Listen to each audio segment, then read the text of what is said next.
So hi! How about exploring some cool and unusual artifacts from the past? Let's go!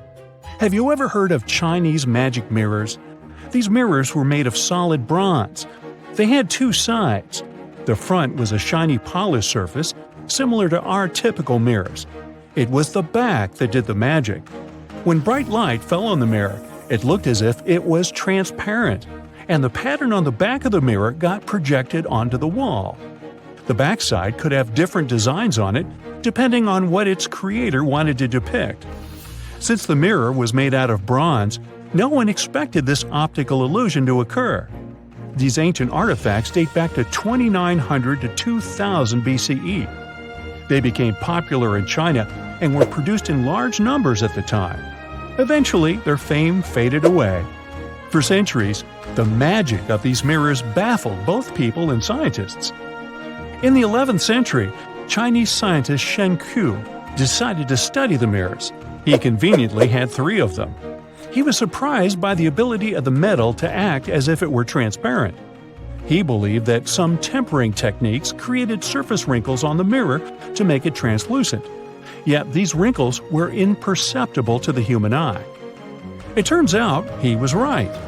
Many scientists tried to decipher the open mirrors over the centuries, but remained clueless. Finally, in 1932, William Bragg discovered that Shen Ku had been right about imperceptible surface wrinkles all along. Every once in a while, people open multiple tabs in a browser and come to a point where there's no room for a new tab. Apparently, this had also been happening long before computers and the internet were invented. Meet the 16th century browser. This is a full-size book wheel.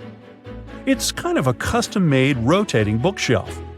Gregory Hayworth, a specialist in textual science, says that this tool has a system of epicyclic gears. That means that the book wheel has a working principle like a planetary system. One gear rotates around another. The shelves of the device maintain a constant 45-degree incline that holds the book securely as the giant wheel turns. Back then, people used the tool while writing encyclopedias and editions of classical works. In this kind of work, a person has to have many books open simultaneously so that the information from multiple sources can be gathered easily. Italian engineer Agostino Romelli is the inventor of this piece of early modern machinery. What if I tell you that sponge divers in Greece accidentally found an ancient computer? They pulled out this artifact from a shipwreck near Antikythera Island in 1901. Scientists called it the Antikythera mechanism and labeled it as the first mechanical computer. The machine looks like a hunk of bronze, but it has some kind of mechanism composed of gears and wheels. So, experts first assumed that it was an astronomer's tool. After an X-ray scan, though, they found out that the instrument was far more complex than they thought. The artifact was meant to calculate astronomical positions, track the 4-year cycle of athletic games, and so on. It contained a box with dials on the outside and had an assembly of gear wheels attached. It's still unknown who built an instrument with this level of artistry 2,000 years ago and why this technology was lost. After seeing how sophisticated the device was, scientists accepted that their perception of ancient Greek engineering wasn't really accurate. Professor Michael Edmonds of Cardiff University admits that based on the knowledge they have, this mechanism shouldn't even exist.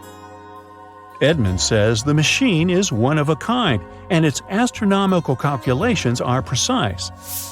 For him, the Antikythera mechanism is more valuable than the Mona Lisa. In 1929, scholars working in Topkapi Palace Museum in Turkey discovered a map. It became famous for being the oldest map showing the Americas. Piri Reis drew this detailed map on a gazelle skin in 1513.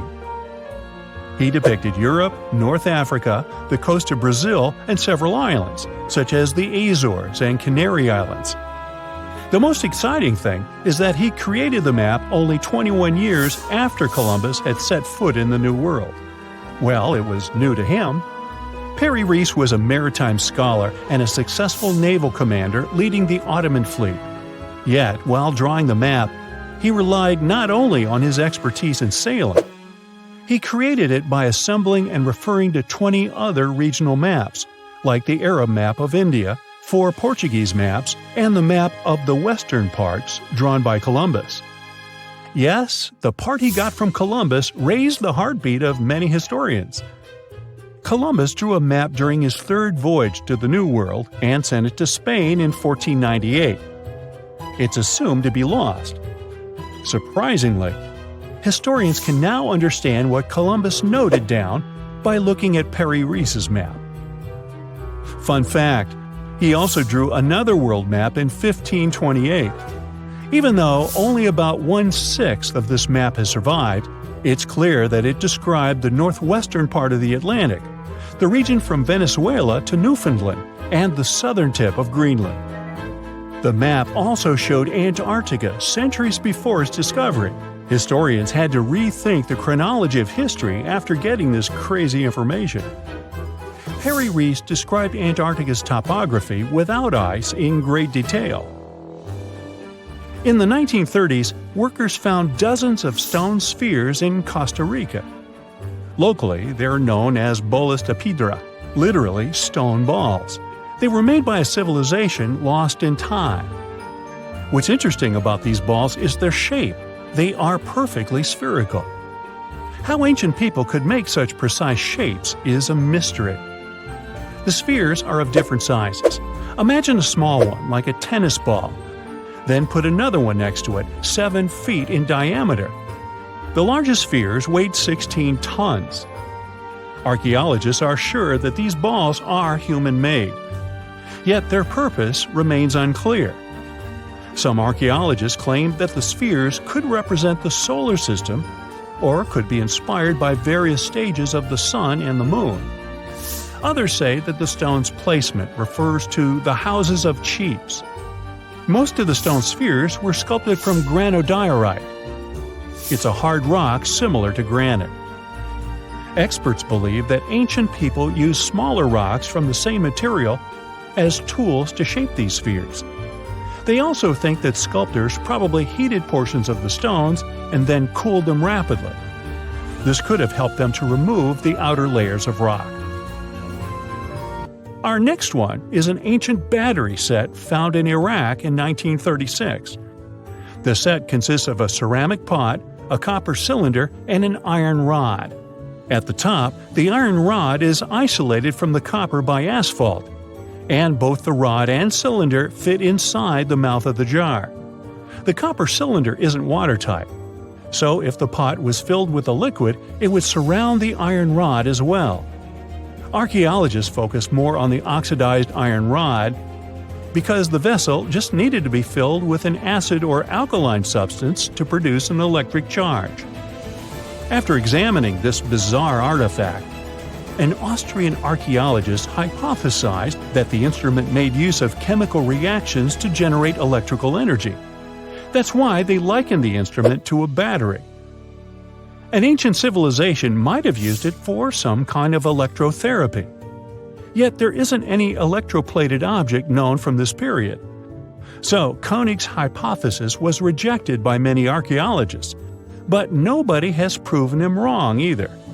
The origin and purpose of the vessel remain unclear to this day. So, want to see the world's oldest art studio?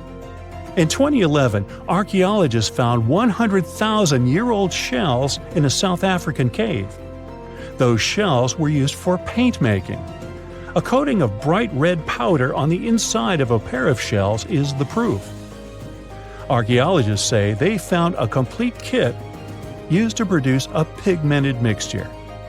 Now, in a different part of the cave, several paintings were displayed with little price tags on them intended for sale. Nah, just kidding. Although that big one over there would look good over my couch.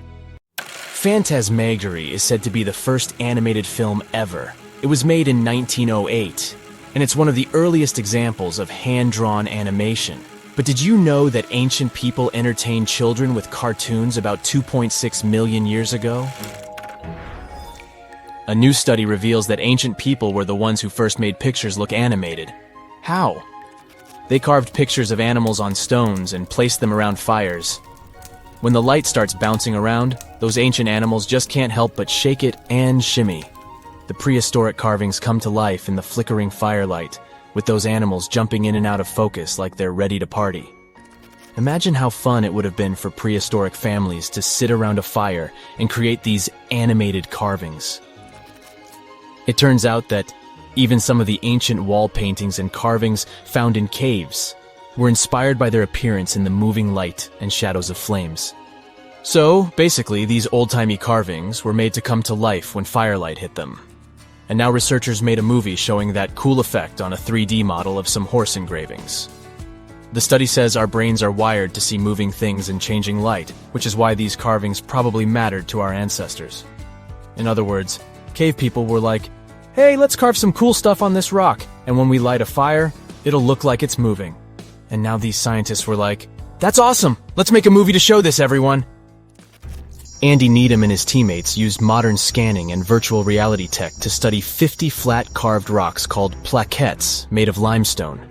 These rocks were found in southern France back in the 1800s and now sit in a museum in London. They are covered in 77 realistic carvings of all sorts of animals, like horses, reindeer, and chamois. Apparently, Homo sapiens, with a lot of time on their hands, made these engravings a whopping 12,000 to 16,000 years ago. Needham realized that many of these carved rocks were harmed by fire, some covered in white ash, others dried or fractured because of heat. Upon closer examination, he discovered pink bands of discoloration resulting from iron deposits in the stone. What's more interesting is that the animal engravings were often superimposed on top of each other, sometimes even melded together, or fitted around each other like some kind of prehistoric animal jigsaw puzzle. Rather than tossing out the old and starting anew, the ancient artists took animal body parts to create new hybrids. For instance, one of the rocks depicts both a horse and a wild cattle-like creature known as a bovid.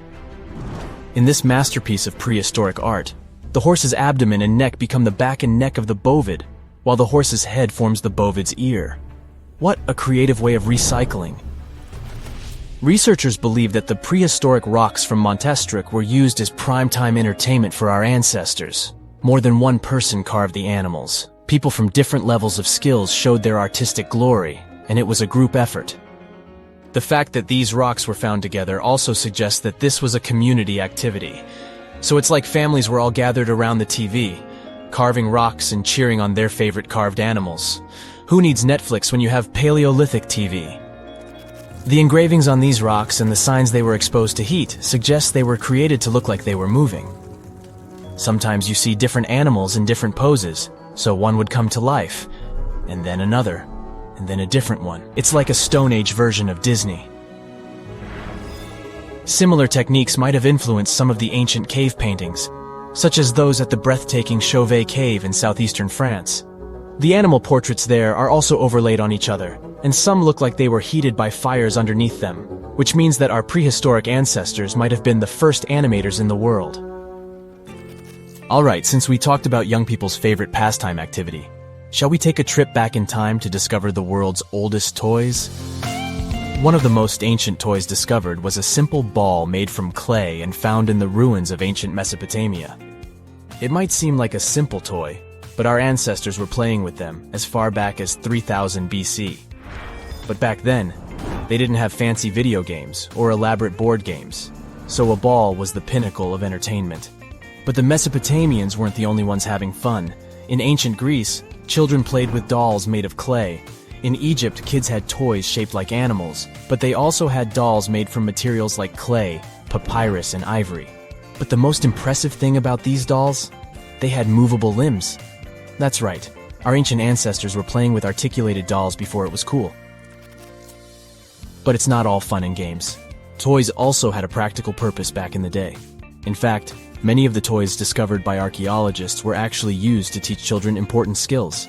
For example, Egyptian children played with dolls that were shaped like doctors, which helped them learn about medicine and healthcare. And let's not forget about the toys that were used to train future warriors. In ancient China, Kids played with toy horses and chariots, which helped them prepare for a life of battle. Talk about getting a head start on your career. Moving on to primitive board games, which have been around for over 5,000 years. The oldest board game is called Senet and was discovered in ancient Egyptian tombs. It's a bit like a cross between chess and backgammon, and it was so popular that it was played for over 2,000 years. Now that's a game with staying power. But let's not forget about toys for the little ones. Archaeologists have found ancient rattles and whistles that were used to entertain even younger members of their families.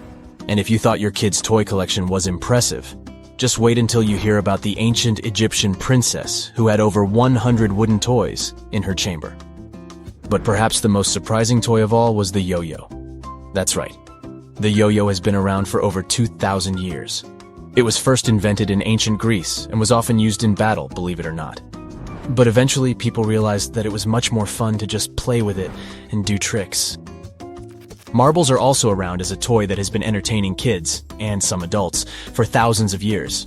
Archaeologists have found evidence of marble dating back to around 5,000 years ago in the Indus Valley civilization.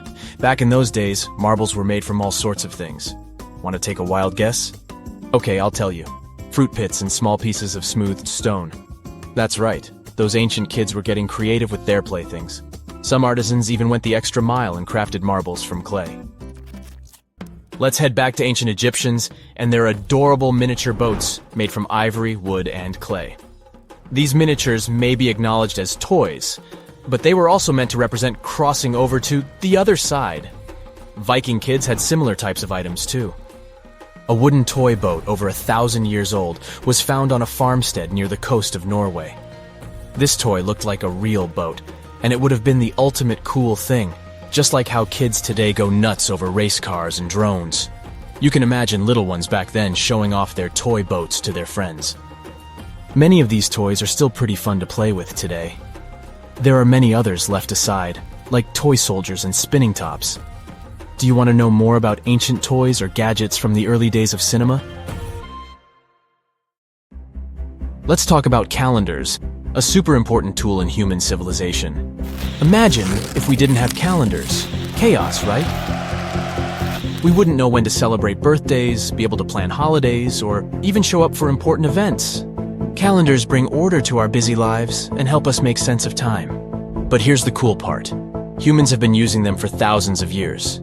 Ancient civilizations created their own unique calendars based on their needs and cultural beliefs. Some ancient calendars followed the cycles of the moon, while others focused on the movements of the sun. Some even combined the two.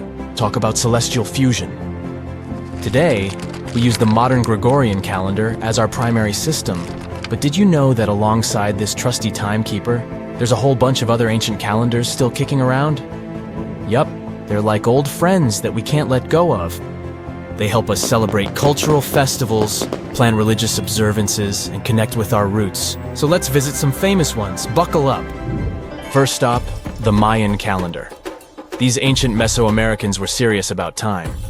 Their calendar was a combo of lunar and solar cycles, like a cosmic mashup. It had different cycles within cycles, making it mind-bendingly intricate. It's like solving a space puzzle.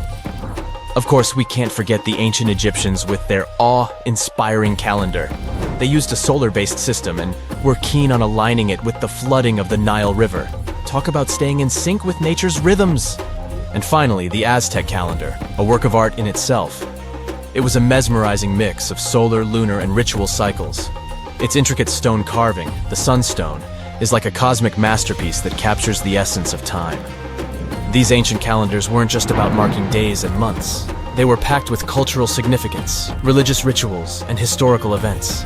They're like little time capsules that connect us to our ancestors and help preserve their wisdom and traditions. But the most interesting thing is that we use some of these calendars even today. For example, the Chinese calendar. This one has been around for centuries, guiding Chinese festivities and traditions. You see, instead of following just the sun like our regular calendars, the Chinese calendar pays close attention to the moon's dance in the sky. Each month begins with a new moon and has its own special vibe, and the year has 12 lunar months. But here's the twist. The lunar months don't always match up perfectly with our regular year. So every now and then, The Chinese calendar adds an extra month to stay in sync with the seasons. It's like a surprise encore. Now, let's meet the zodiac animals, the real stars of the show. Each year in the Chinese calendar is assigned a zodiac animal, and it's like assembling a fabulous animal posse. There are 12 zodiac animals, like a wild and wonderful crew. You've got the clever rat, the brave tiger, the graceful dragon, and more. So if you're born in a certain year, you're said to have the traits of that zodiac animal. Imagine having a monkey or a tiger as your time mascot. But how does the calendar decide which animal gets the spotlight each year? Well, legend has it that there was a grand race among the animals. The clever rat hitched a ride on the ox's back and won the race by jumping off at the finish line. And that's why the rat gets to kickstart the zodiac cycle. So let's go over this cycle. Do you know the year of which animal you were born? Simply Google it and let's take a look at the animals. See if you have any of these traits. Once the smart rat has had its moment in the spotlight, the mighty ox charges in next. The ox is known for its hard work and determination, like the dependable and strong-willed friend who always has your back.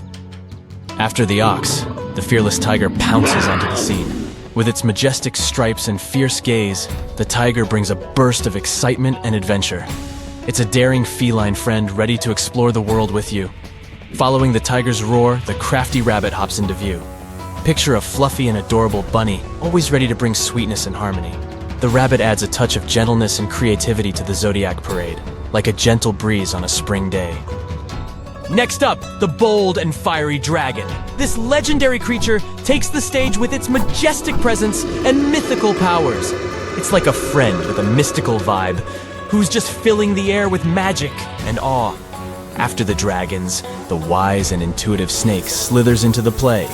This serpentine friend brings wisdom and insight, like a guide navigating the twists and turns of life. It's always great to have a sneaky and clever confidant on your side. Next one is the lively and playful horse. Imagine the wind in your hair while you're riding a horse in a clear field. A horse person may have an adventurous spirit, always ready for a thrilling journey. Then, the graceful and elegant sheep. With its gentle nature and nurturing spirit, the sheep brings peace and harmony to the zodiac. It's a caring friend to lean on in times of need. Following the sheep, the mischievous monkey swings into action. This lively and clever prankster adds a dose of fun and laughter to the party. It's a playful buddy who can turn any dull moment into a wild adventure. After the monkey, the proud and confident rooster struts its stuff. It's a magnificent bird. The rooster brings confidence and assertiveness to the zodiac crew, like a natural-born leader. Next, it's time for the loyal and diligent dog to wag its tail. This faithful friend brings loyalty, honesty, and a whole lot of love to the zodiac family. Dogs are known to be trusty companions who always stay by your side. And finally, we have the wise and gentle pig, with its cute snout and contented oinks. The pig embodies generosity, kindness, and abundance. It's a buddy who knows how to appreciate the good things in life and brings joy wherever it goes. And there you have it, the zodiac animal parade in all its glory. The Chinese calendar also has a yin-yang twist. It pairs each zodiac animal with one of 5 elements: wood, fire, earth, metal, or water. This brings even more personality to the mix. It's like adding a spice to your zodiac animal cocktail. The Chinese calendar still guides festivities like the vibrant Chinese New Year. It also helps people decide the luckiest times for important life events.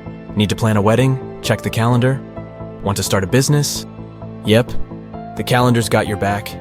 It's like a fortune teller guiding you through the twists and turns of life. So, next time you see the Chinese calendar, remember that it's a celebration of lunar magic, animal wonders, and cultural traditions. Now, we dive into the Hindu calendar.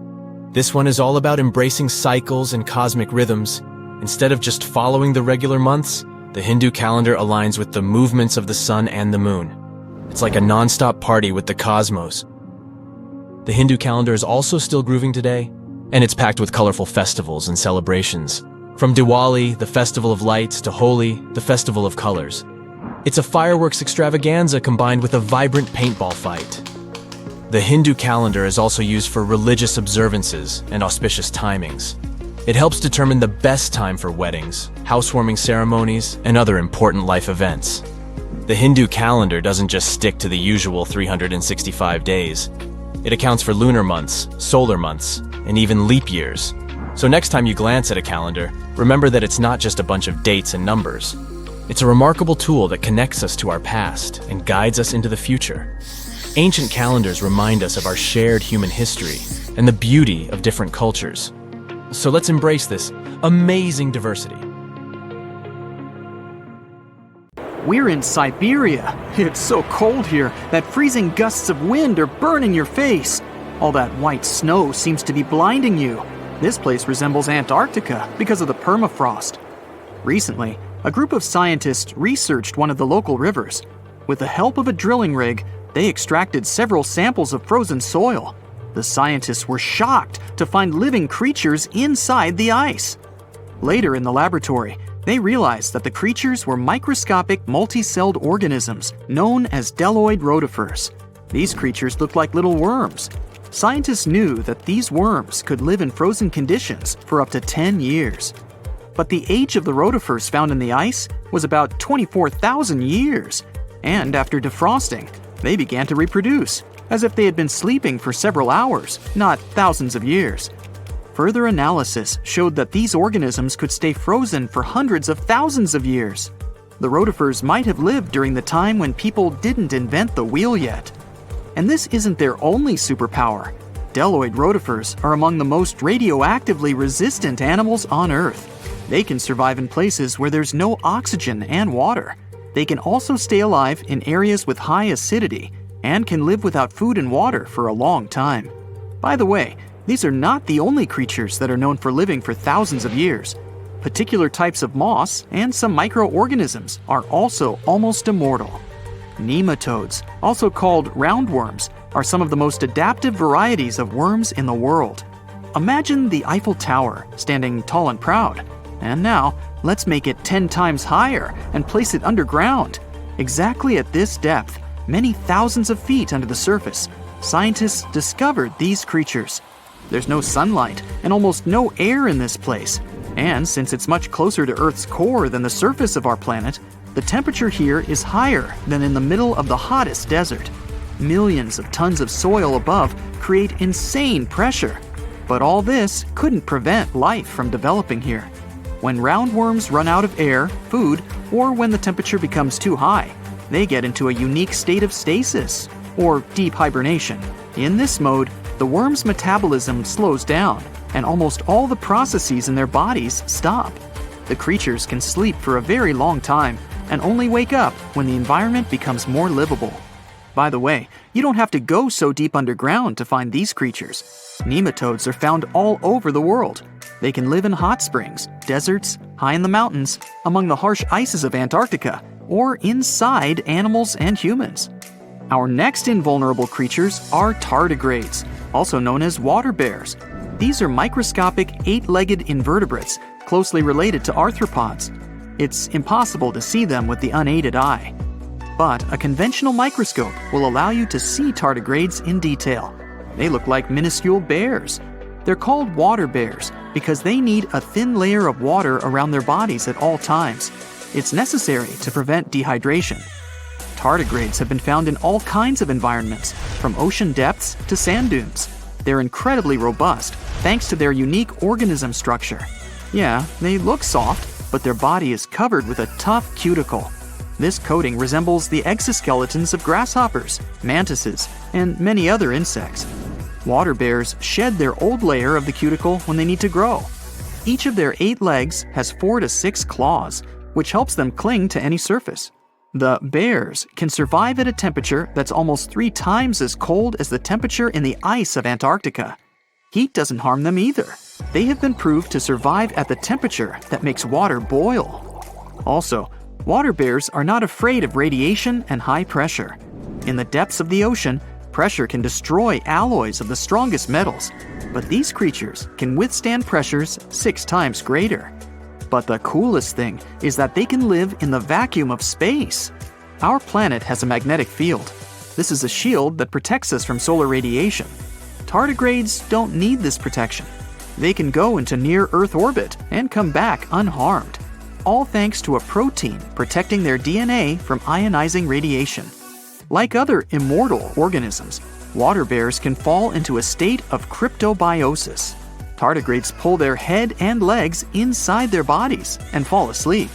If the surrounding conditions suggest freezing, drying out, or experiencing a lack of oxygen, they will remain in this barrel form until the situation improves.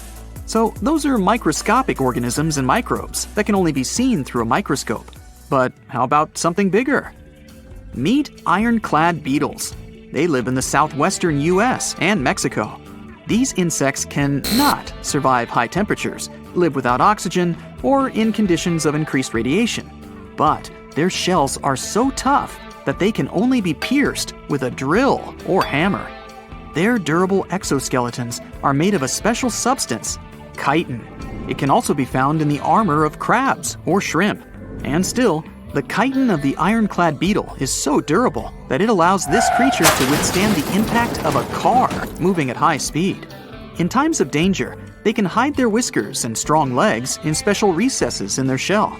Other animals can't bite through the armor, so they spit the beetle out and leave to look for lunch somewhere else. As soon as the danger disappears, the bug stretches out its legs again and goes about its business. Also, the armor saves the beetles from dehydration, which is very useful in hot areas of Mexico and the southwestern US. Inside the exoskeleton, they can store moisture. In other words, these bugs can absorb water whenever they find it and transport this liquid inside themselves. The next creatures are incredibly fragile, but they know how to survive in places where almost no other animals can live. We're going to the southeast of Romania, near the Black Sea. Here, on a desolate wide plain, you can notice a pit. This is a mine leading deep underground. The air on the surface of our planet usually contains around 20% oxygen, but in the mine, it's only 10%. Inside the cave, the air also has an increased content of hydrogen sulfide and carbon dioxide. People can't breathe there without an oxygen tank. We can probably say that the water and air there are poisoned. Almost no animals would be able to survive here. Still, 48 species of living organisms have been found in this cave. 33 of them are newly discovered species. And they aren't the only microbes or bacteria that can't be seen without a microscope. Something bigger lives here. Strange white snails crawl over the walls of the mines. Transparent shrimp and a bunch of unknown kind of leeches swim in the water. White centipedes with huge whiskers and creepy white spiders run on the ground. And they all have been growing here for almost 5 million years. You might notice a water scorpion and another unidentified species of this animal. It doesn't look like its relatives living in hot sands or tropical forests. No living creature here looks ordinary at all. All animals are either white or transparent. They have no eyes, but are equipped with long paws and antennae whiskers that help them navigate in this dark space. The deeper you go into the cave, the less oxygen the air contains. But the number of living organisms is increasing. The air is filled with methane and carbon dioxide. All the inhabitants of this cave have never seen the light of the sun and have never gone out of the darkness. It seems impossible to survive in such conditions where plants don't produce oxygen. The answer to the question of their survival is hidden in a small lake. The surface of the water is covered with strange foam. If you look closely, you can see that this white substance is alive. It resembles soft, wet paper that is easy to tear. The thing is billions of living organisms, bacteria called autotrophs. There's much more carbon dioxide in the cave than there is outside, and these bacteria, like plants, absorb it. But they don't do this with the help of photosynthesis, which means they don't need sunlight. They use water for chemosynthesis. What these bacteria secrete is food for other bacteria, and these other bacteria are food for bigger creatures. A unique food cycle that you can't find anywhere else on the planet only exists here. It's 1898, and you're taking part in excavations in Saqqara. This place, not far away from Cairo, is full of ancient tombs and pyramids. You're in your Indiana Jones mood and hope to find something really phenomenal to become famous. Gold, manuscripts, treasure maps, mummies of famous pharaohs. Wait, a wooden bird. You're really disappointed as it looks like a regular toy. An old one, but still. Little do you know that years later, someone would propose that your bird was actually an ancient monoplane. So the artifact, nicknamed the Saqqara bird, is made of a sycamore tree. The birdie has a wingspan of just 7 inches and weighs around 40 grams. A perfect original souvenir from Egypt, I would say. It's over 2,000 years old and looks pretty plain, without any carvings of feathers or other intricate ornaments. It has a beak and eyes though, which makes our find look like a hawk, the emblem of the deity Horus. Its tail is rather unusual as it's squared, looks weirdly upright, and it seems like the sunken part of it was the place for a now missing piece. Humans love solving a good mystery, so there have been several attempts to explain the use of the birdie. First, quite simply, is that it was a ceremonial object. The second idea is that it was a toy for a child from some well-off family. It could have been some sort of boomerang, which was a popular concept in ancient Egypt.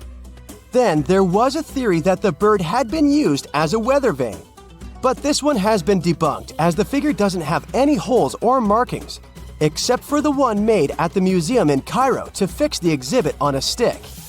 So there was no way to hang it in the past. Almost a century after the bird was found, Egyptologist Dr. Khalil Masiha proposed a new theory that it could have been a model of a monoplane. He believed the bird was missing a horizontal tailplane. Otherwise, it had its wings set at a right angle, similar to that of modern planes. It could have worked to generate the aerodynamic lift necessary for flights. Dr. Masiha also claimed that it was common at that time to place miniature models of technological inventions in tombs. So, did the ancient Egyptians really invent the plane in 200 BCE? That would make the Wright brothers, who are considered the inventors of aviation, really upset. They made one of their first flights only in 1903. There's just one way to know for sure, and that is to test the model. But you know, the ancient museum in Cairo would unlikely let one of their cherished exhibits fly around like a toy. That's why glider designer Martin Gregory built a similar model, this time of balsa wood, and concluded that even with the missing tailplane, the plane wasn't much of a flyer. Case solved? Not really. This didn't sound convincing enough to the History Channel, so they invited an aerodynamics expert to build another replica of the bird. He tested it in weather conditions similar to those in Egypt and was impressed with the little plane's abilities. So, if they did invent the prototype of a plane back in the times of pharaohs, it would be a good example of an oupart. That's an out-of-place artifact, an object that's way ahead of its time in terms of technology or history. And the Saqqara bird isn't the only example of such a revolutionary concept. In 1901, a group of divers retrieved the Antikythera mechanism from an underwater shipwreck near the Greek island of Antikythera. It's been dubbed the world's first analog computer, and it's currently dated around 100 BCE. The bronze mechanism could tell the position of the sun, moon, planets, and stars, as well as the lunar phase, the dates of upcoming solar eclipses, and even the speed at which the moon moves through the sky. No one's sure who used it and how or where it was made. But it's obvious that it's extremely precise and way too advanced for its time. The first flushing toilets in the world were invented in the middle of the 20th century. Just kidding. The ancient Minoans on the Mediterranean island of Crete and the Indus Valley civilization both came up with this brilliant invention at the same time, around 4,000 years ago. The plumbing and sanitation were so well done that no one managed to design anything better until 2,000 years later. One ancient Minoan lavatory was discovered at the Palace of Knossos. It looks like it had a wooden seat set over a tunnel that directed water from a rooftop reservoir to an underground sewer. Other varieties got water from jugs. Only the super rich people could afford all this glory, So if you wanted to shop for real estate back then, the flushing toilet would be a telltale sign you were in the rich neighborhood. Automated doors became a cool, seemingly new invention back in 1931. But the technology behind them is actually much older. Think the 1st century CE old. Mathematician and engineer Heron of Alexandria came up with a hydraulic system to open and close temple doors. To bring it into action, you need to light a fire to produce heat. There was a brass pot under the fire, half filled with water. The inventor connected the brass pot to containers that acted as weights.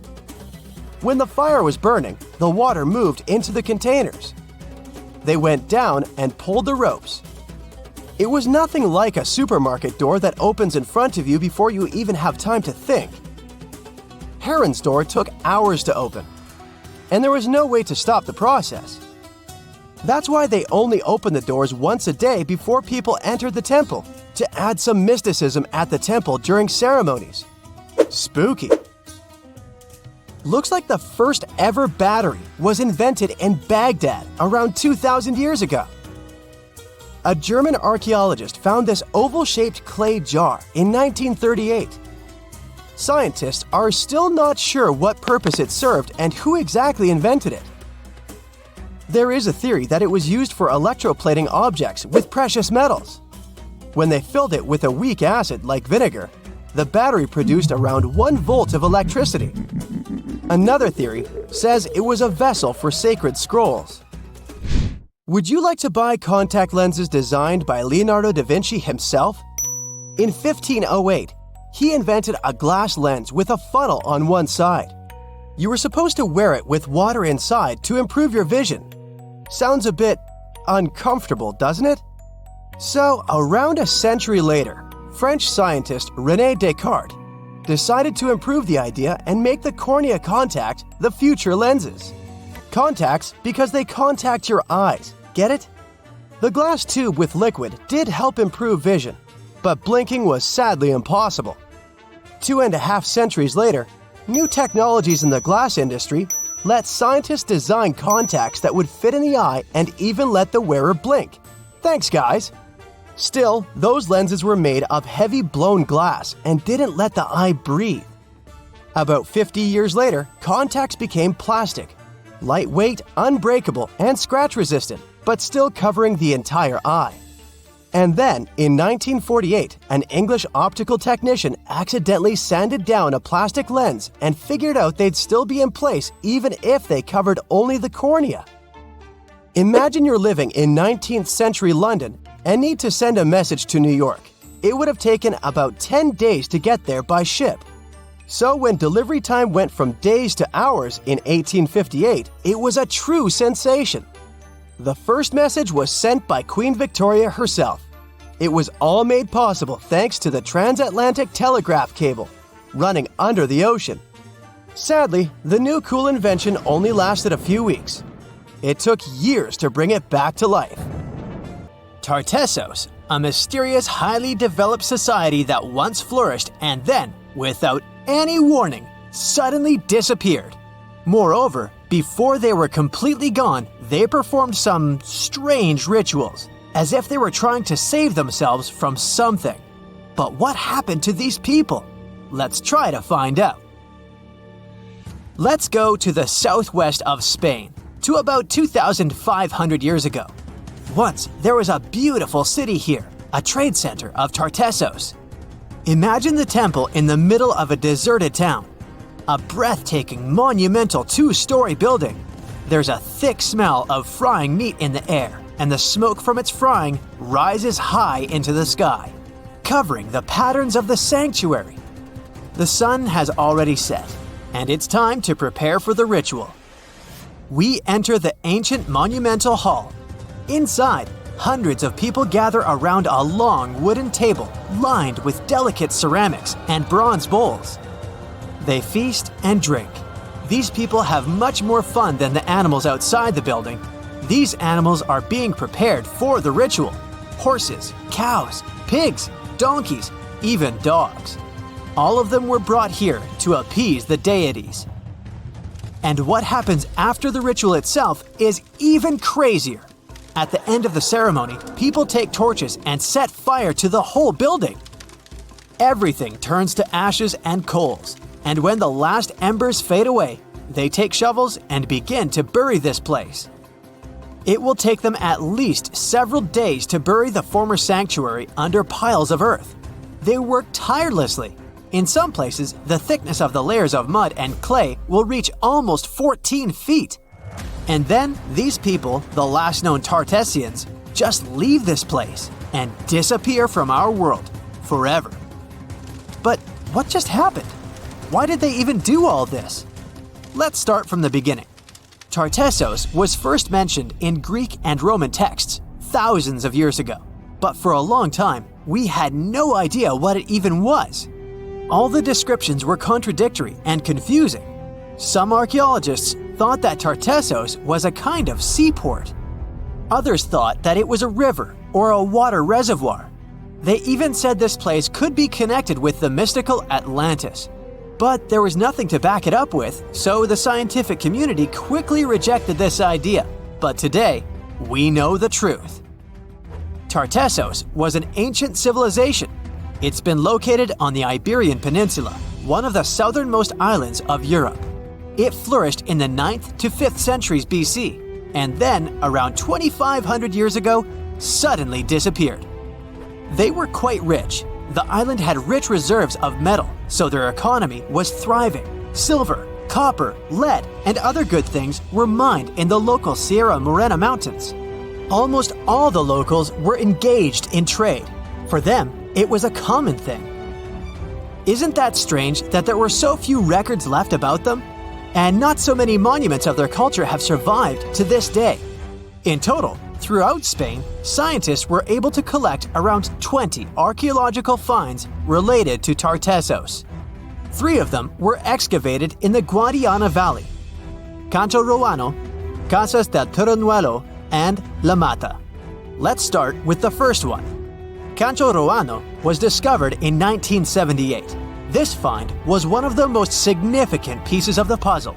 This is one of the most beautifully preserved structures of the Tartessian civilization. Not only the walls have survived to this day, but so did the altar, the moat, and even several artifacts.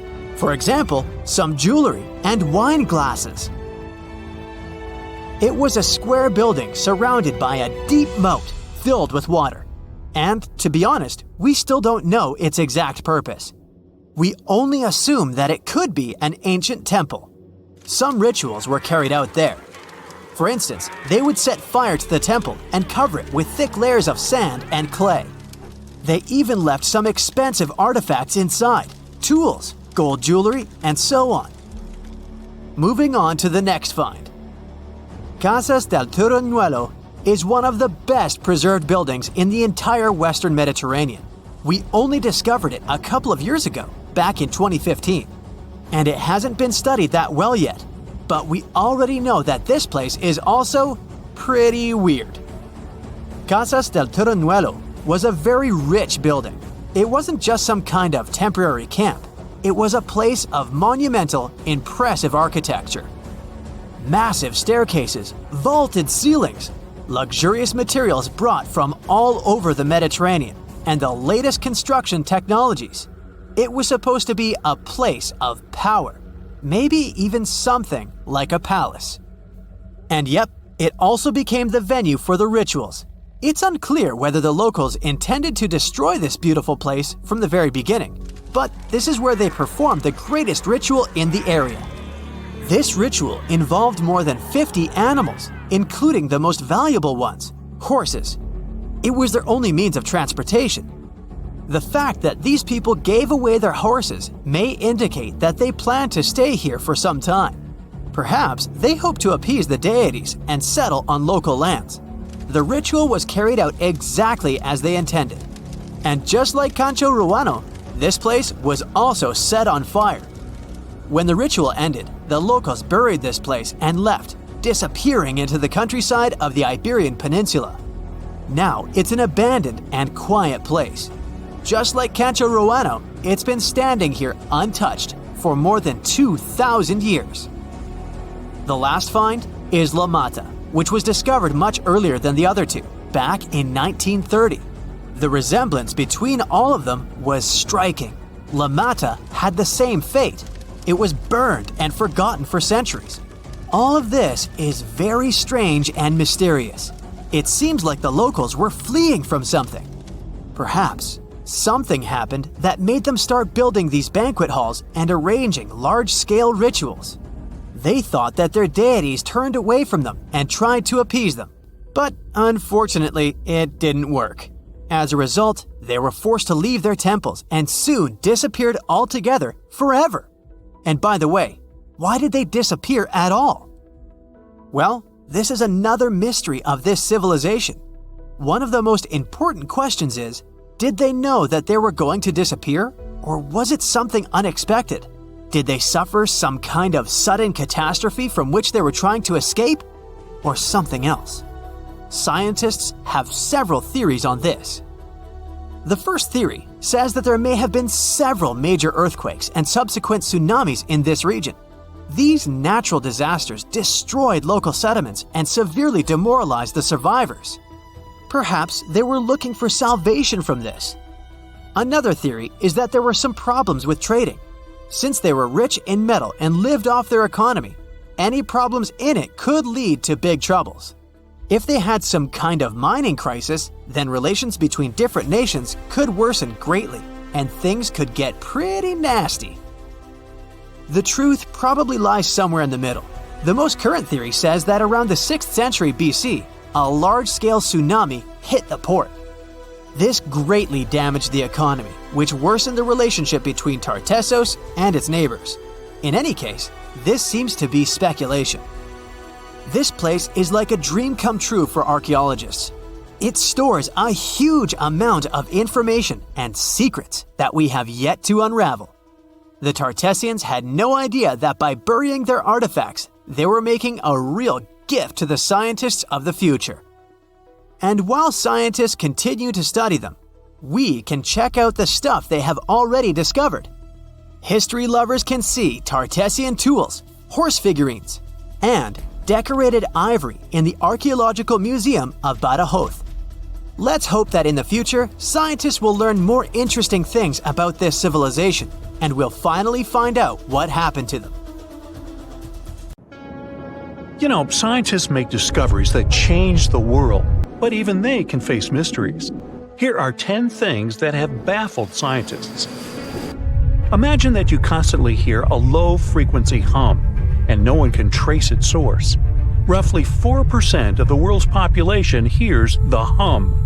It's a geography-free sound. I mean, people all around the world hear it, so the name varies from Tao's hum to Auckland hum, depending on the region where it gets generated. The sound is just on the threshold of human hearing. People hear it less when they're outside, and it gets louder indoors, especially at night. What's even scarier is that you cannot unhear it once you've heard it. Some folks say it started in London around the time of Charles Dickens, who wrote A Christmas Carol, and the low-frequency sound actually comes from the humbug. Or not. Actually, the earliest cases were recorded in Bristol, UK, dating back to the mid-1970s. Scientists have various theories about where the hum comes from and why only some people can hear it, yet they don't have a clear answer. It could occur when ocean waves move along the ocean floor. They shake the Earth when they collide with continental shelves. Or this might be happening because of volcanic eruptions and earthquakes. Oh, and how about ultra-low frequency radio signals used to communicate with submarines or even 5G? Upsweep is another type of unidentified sound. It was discovered in 1991 in the Pacific Ocean. The sound is high enough to be recorded throughout the ocean. Scientists theorize that the sound could be related to underwater volcanic activity. Interestingly, the volume of the sound has been diminishing compared to its volume when it was first discovered, yet it still can be detected. Plus, it's seasonal. It reaches its highest volume in spring and fall. Is it related to seasonal changes? No one really knows for sure. The next mysterious thing is a cone-shaped monument found in the Sea of Galilee in Israel. This monument was discovered accidentally by sonar scanning in 2003, but the findings were published only in 2013. The monument weighs 60,000 tons. It was once submerged by rising waters. Archaeologists say the monument is enigmatic because they can't figure out where it's from. They don't know what it's connected to or its function. So this big and unusual thing remains a mystery. Now let's move to Göbekli Tepe, Turkey. This place offers you one of the most archaeologically significant sites in the world. Why is it important? Well, it has massive carved stones about 11,000 years old. To put it in perspective, they're 6,000 years older than Stonehenge. Ancient people placed these stones before they began farming or crafting metal tools or pottery. So the existence of this place goes against the chronology of civilization we're familiar with, where people farmed first and built second. Apparently, it wasn't like that. In any case, a good question is, what was the purpose of this site? Was it built to worship some spirits? Yep, archaeologists believe it might be the world's oldest temple. Okay, say this with me. Paleolithic noticeum. Yeah, I know it sounds like a chemical formula. This is a living fossil found deep down on the ocean floor. A creature makes these hexagonal burrows, that for sure. Yet scientists can't identify the artists. Now, what do I mean by living fossil? Well, Paleolithic noticeum is a creature believed to produce a burrow, nearly identical to Paleolithic fossils. Is it a worm-like animal that made them? Scientists don't know. One thing is clear. This isn't some random stuff created by geological forces. Now, speaking of fossils, take a look at this giant one. Its informal name is Godzillius. It was discovered in 2011 by an amateur paleontologist. This is a scientist who studies the history of life on Earth by analyzing fossil records. Anyway, back to Godzillius. It's almost 7 feet in length and 9 feet tall if you were to measure it upright. This fossil is 450 million years old, coming from the time when Cincinnati was underwater. It might be a fossilized algae mat, but some scientists have different opinions. This is a massive tunnel found in South America. The tunnel is at least 8,000 to 10,000 years old. At first, researchers discovered a couple of colossal burrows. They were enormous and neatly constructed. Geologists were amazed, saying they had never seen such structures before. There's no known geologic process to explain their formation. I mean, researchers have known about the burrows since the 1930s, but back then they believed that these tunnels were just some sort of archaeological construction, until they discovered huge claw marks on the walls and ceiling. They reasoned that some extinct species could be the ones to have left these marks. Many geologists strongly believe they've found the burrows of giant ground sloths and armadillos. The structure is the largest known burrow from the Paleolithic age in the Amazon. Yet experts have many questions. How come such a deliberate-looking structure could form naturally? A researcher then discovered another strange cave. This one was hundreds of miles away from the massive tunnel. Fast forward, there are now more than 1,500 burrows from the Paleolithic age found in Brazil. What's even more interesting is that some of these caves are connected to tunnels that sometimes lead to chambers. I'll continue with a natural phenomenon. What if I told you that every year, especially in October, fireballs appear on the Mekong River in Thailand? According to legends, Naga fireballs are a call for Buddha to return to Earth, and river serpents are the ones making these calls. Well, that's a myth, but what does science say about it? Is it related to a flammable gas? There are no clear answers yet. These fireballs appear to rise from the water. They can go as high as almost 990 feet. They're like fireworks, disappearing rapidly. They typically glow with a reddish or orange color. I'll mention some legends too, because why not? They're thrilling. And it would be a shame not to include the one about the lost city of Atlantis. As you may know, the legend says that Atlantis submerged into the ocean around 11,000 years ago. Since then, not just scientists, but also treasure hunters and philosophers have been searching for the lost world. Could Bimini Road be a trace? In 1968, a diver found strange stones off the coast of North Bimini Island in the Bahamas. The stones look human-made. It's like they were evenly spaced out and laid in an orderly row. It baffled scientists, but not for long. Carbon dating analysis of the blocks revealed that geological forces created the road naturally. There weren't any tool marks or signs indicating that the blocks had been stacked or something. The research is continuing, but yeah, scientists generally believe that the rocks were created by erosion. Well, I guess the time of Atlantis hasn't come yet. Okay, picture this. You're wandering on the beach, and you see dozens of octopuses walking past. In 2017, a group of people from Wales witnessed exactly this. Why did these creatures come out of the ocean? No one knows the answer. The group reported that they had seen 20 to 30 octopi crawling on the sand. The people looked for some signs of injury, but found nothing. They said that they had carried the animals back to the ocean. Interestingly, these creatures kept crawling onto the shore when people were asleep. Experts say that it's hard to be sure of the reason that pushed the animals to the beach without conducting a physical examination. They're still speculating about the reason behind this unusual and rare occurrence. Could it be overcrowding? Furthermore, the octopi were well armed. A separate study points out that the more fishers hunt large animals that feed on octopuses, the more the octopus population grows. Maybe that's why these creatures have to go farther to find food or shelter. But without proper research, these are only theories. There's a lot we don't know about space, too. So here's a bonus fact about the yellowish source of life in the solar system. Scientists have discovered a new type of wave inside the sun. These waves move in the opposite direction to the sun's rotation. Plus, they move super fast. So fast that it's beyond our understanding.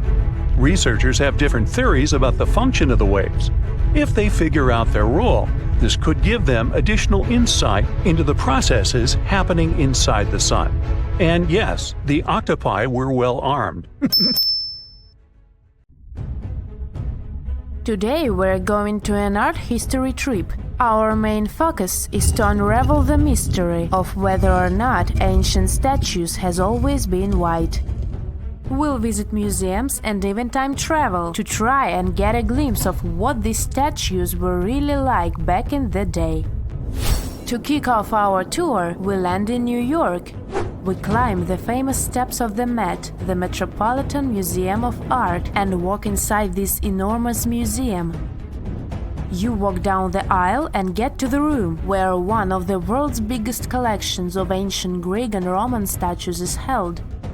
Admiring the large array of statues, one thing seems evident. They are mainly white. It makes sense since their primary material is white marble. For centuries, historians, archaeologists and researchers in general have always taken this fact for granted. Weren't these statues always white? Until recent decades, this wasn't something that people discussed. But in the 1980s, researchers unearthed an ancient Greek statue that was clearly pigmented. This new discovery made them wonder, were all ancient statues painted? Let's take a close look at this work of art. This 3rd century before the Common Era Greek statue was discovered to be almost entirely painted, still in its original form. You don't have to look too hard to notice that the statue still carries some of these original pink colors, with some shades of blue and red paint as well. The thing is, this statue is not an exception, it's the norm. As it turns out, ancient civilizations did paint their sculptures with bright and vivid colors, but somewhere along our historic timeline, this information got lost. According to researchers, pigment in sculptures was a way of bringing their representations closer to real life. We live in bright colors, so art might as well reflect that, right? Right! So let's take a few steps back to understand what happened. So why are our museum's galleries filled with white statues as far as the eye could see? You might have heard of Michelangelo. It's a famous Italian sculptor who carved the iconic David and painted the ceiling of the Sistine Chapel. Michelangelo was one of the most emblematic painters of the Renaissance. The Renaissance was a historical period when European artists, philosophers, and scientists developed a renewed interest in the creations of ancient Greece and Rome. Artists like Michelangelo studied a series of Roman sculptures, like this one, the Laocoon and his sons. They fell in love with their lifelike figures and pristine white marble. The one thing they didn't know, and didn't have the technology to know, was if the colored pigments from those sculptures had faded. After all, they were found after years of being buried or left in the open air. It's speculated that this statue, the Laocoon, had colored snakes and mantles, for example. When the Renaissance artists set out to pay homage to ancient artists, they left their masterpieces bare too. They carved directly onto the marble and left them white, without pigmentation. Probably because that's the way they thought things were done in the old days. The works of Michelangelo and his peers influenced a whole generation of sculptors after that. So this way of doing art traveled to modern times without much questioning. However, evidence of color pigments in ancient statues is abundant. Some researchers show that scholars have known for at least a century that ancient sculptures weren't originally all white. Other studies suggest that this discovery might have happened even earlier. In early 1980s, archaeologist Vincent Brinkmann made a huge discovery. During his time as a student at the Ludwig Maximilian University in Munich, he developed a technology that was able to detect polychromy in ancient samples of Greek statues. Polychromy is an art of painting in several colors.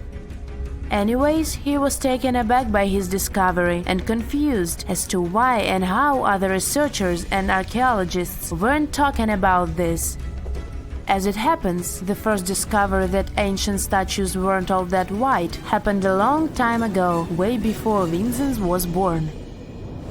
It happened during the unearthing of Pompeii back in the 1700s. As you may know, the city of Pompeii in southern Italy was completely covered with lava after the sudden eruption of Mount Vesuvius.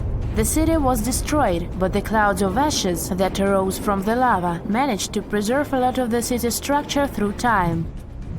Thankfully for art historians and archaeologists, Pompeii became a digging ground for understanding ancient Rome. Researchers found several conserved frescoes that depicted scenes of daily Roman life. In one of these paintings, an artist is seen painting a sculpture. This fact was recorded by a very famous art historian known as Johann Joachim Winckelmann. He is also considered the father of art history. Now let's take a closer look at another famous statue. To see this one in person, you'll have to fly all the way to Rome and visit the Vatican museums. The statue you're looking at is a classic representation of Caesar Augustus. In case you didn't know, he was the founder of the Roman Empire and the first emperor of Rome. He is important. The sculpture you're seeing is called the Augustus of Prima Porta. You may have seen this before, probably in a history textbook. The thing is, it's always depicted in its white marble form. But according to an archaeological finding from the 1860s, the original statue was way much more colorful than that. According to archaeologists, the statue of Augustus de Prima Porta has a crimson tunic, yellow armor, and a purple mantle. It's important to keep in mind that colors weren't made artificially as they are today.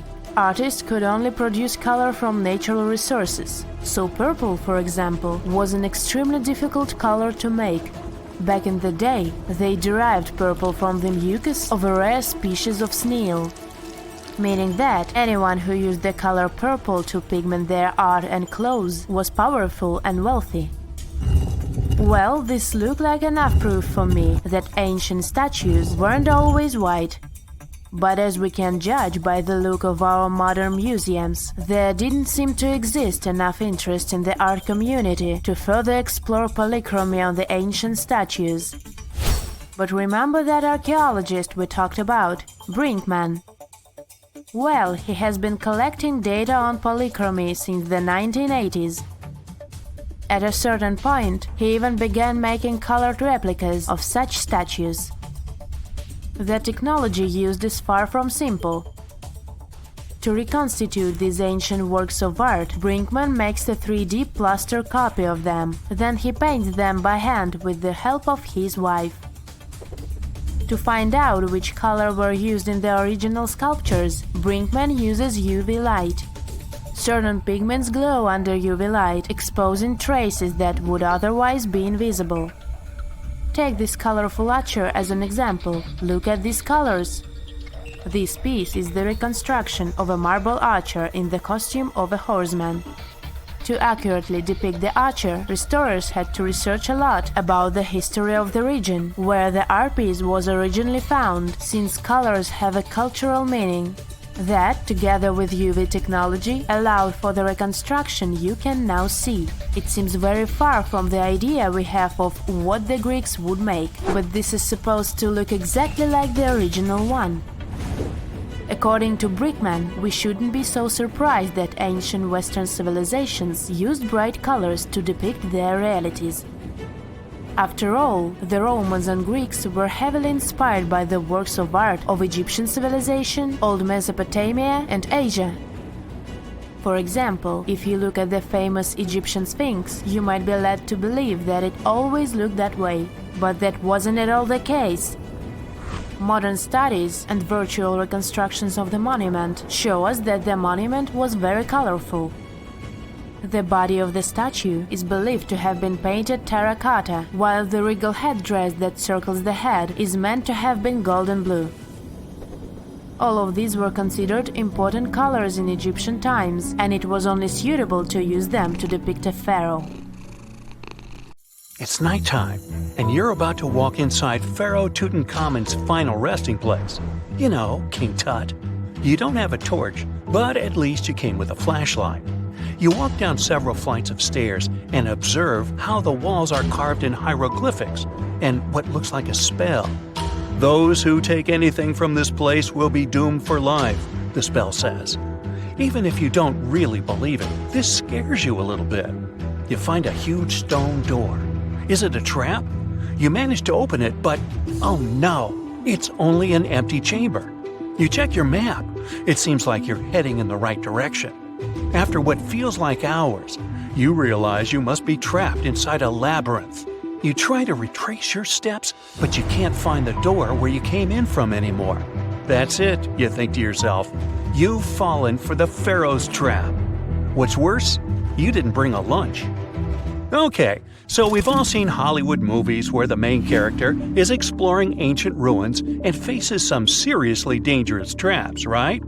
We've been told Egyptian royalty protected their final resting places with venomous scorpions and snakes, sliding doors that will trap you for life, and giant rolling boulders that will crush anyone on their paths.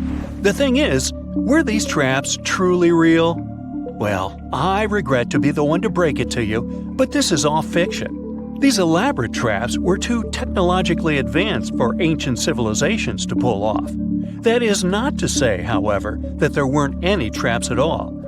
Ancient civilizations, like the Egyptians and the Mayans, are known for their practice of building entire monuments dedicated to the ones who had passed away. These structures would often reflect the position of person occupied in society. So, for the really important people, the VIPs of their times, massive monuments were built to host their bodies long after they were gone. Some of these civilizations believed that a person's life would continue on the other side of the veil. For that reason, a person would be buried together with the belongings of their current life. If they had a lot of money and power and stuff, that meant their resting places would be filled with riches and gold. Now imagine if you lived in ancient Egypt and you knew exactly where all the pharaohs' tombs were located and had heard rumors of the amount of wealth kept in these places. Maybe you would be tempted to go check it out, right? We're talking about large rooms filled from floor to ceiling with golden artifacts, jewels, and even money. I mean, it does sound tempting. And since there weren't any security guards protecting the entrance of these places, Egyptians needed to get creative as to how they would protect these riches. These old civilizations found some traps to be useful. A recurring one was building empty rooms inside the monument to confuse a burglar. Now, let's take a look at Amenhotep III's final resting place as an example. It was built in the city of Luxor, in a spot also known as the Western Valley of the Kings. Two French engineers originally discovered the monument between 1905 and 1914 CE. The structure is huge and has more than 10 chambers, connected by long corridors and steep stairways. The King's Chamber is the most hidden one, and for an outsider to try and find it, they will probably enter a lot of empty rooms beforehand. Other pharaohs tried to protect their riches by commissioning monuments with false doors concealing pits that were up to 20 feet deep. This way, an unwarned and unwanted visitor would be surprised by the deep hole on their way to the king's resting chamber. Alongside false doors, pharaohs made sure to build labyrinth-style corridors and false walls. This way, robbers could take hours or days before they found the king's real chamber.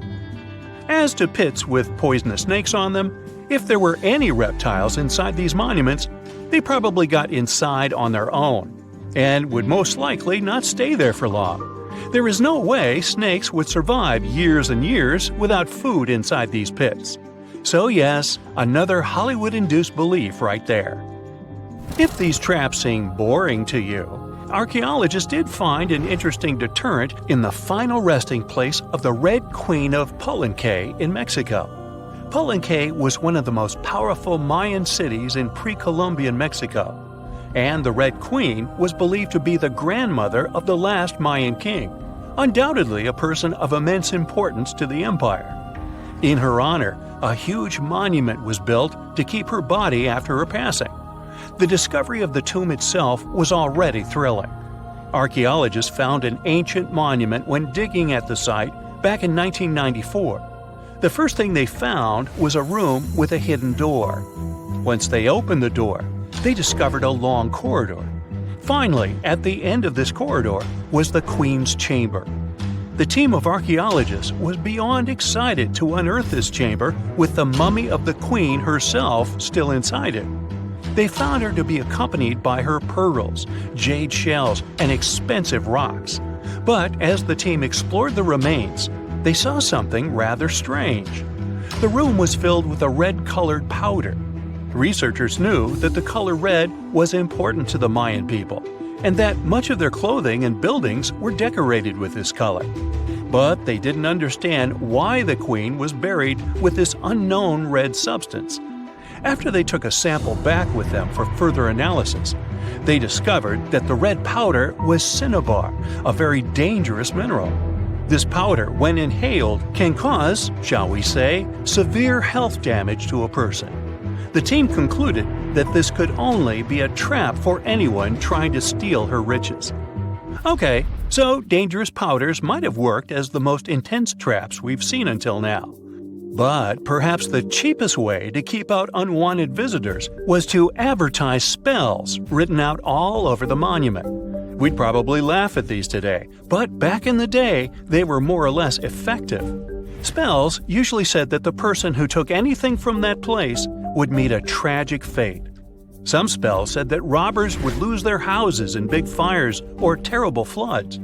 Other spells said burglars would have incurable and undiagnosed health issues, but they weren't really enough to stop people from taking any gold. There are some stories surrounding how these spells might have been real. One of them is from the famous British Egyptologist Howard Carter, the one responsible for unearthing Pharaoh Tutankhamun's resting place in the 1920s. After months of unsuccessful digging, Carter discovered the tomb's existence by chance. He found the entrance to a stairway right beneath the soil where he had been searching all those months. With the help of a team, he cleared the piles of sand blocking the stairs and discovered a doorway. The door had several royal symbols carved into it, and Carter knew this could only mean a very important person had been buried there. And he was right. With a chisel, he made a hole in the top left-hand corner of the doorway and lit his vision with the help of a candle. He couldn't believe what he was seeing, the reflection of several golden and jeweled items crowding the chamber before him. Lost for 3,000 years, Carter had just discovered the final resting place of King Tut. But the story didn't finish here. This discovery was accompanied by a series of unfortunate events that led people to believe it had something to do with the pharaoh's spell. Carter himself mysteriously passed away just a few years later, and some of his assistants lost their houses in floods, just like one of the spells threatened. Some say it's just coincidental, as there's no real proof of these things being connected. Well, what do you think? Was this an effective trap after all? Hey, if you think Stonehenge is one of the oldest stone monuments ever, well, let me introduce you to Göbekli Tepe. Buckle up, we gotta travel to Turkey to meet this really old guy. Yeah, he's too old to travel.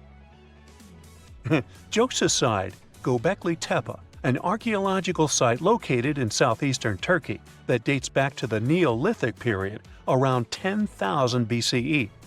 It's considered to be one of the oldest and most significant archaeological discoveries in recent times.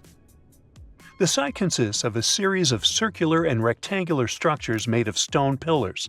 Yeah, it does look like its younger brother Stonehenge. Some of those pillars are decorated with intricate carvings of animals and other symbols. Now, you maybe wonder, hey, why on earth did they make such a fascinating building? What was its purpose? Sorry, I got no answer for that. The purpose of the site is still unknown, but it is believed to have been a ceremonial center for the ancient people who lived in the area. The discovery of Göbekli Tepe has challenged long-held beliefs about the development of human civilization, as it suggests that complex societies may have emerged much earlier than previously thought. Okay, pack your stuff, our travels just started. Next destination, Masada. It's an ancient fortress located in Israel on a plateau overlooking the Dead Sea. Hey, look at that view, spectacular, huh? It was built by King Herod the Great in the 1st century BCE, and it was very smartly built. Within the fortress, there were various facilities such as storehouses, barracks, a palace, and a set of cisterns capable of holding approximately 40,000 cubic meters of rainwater.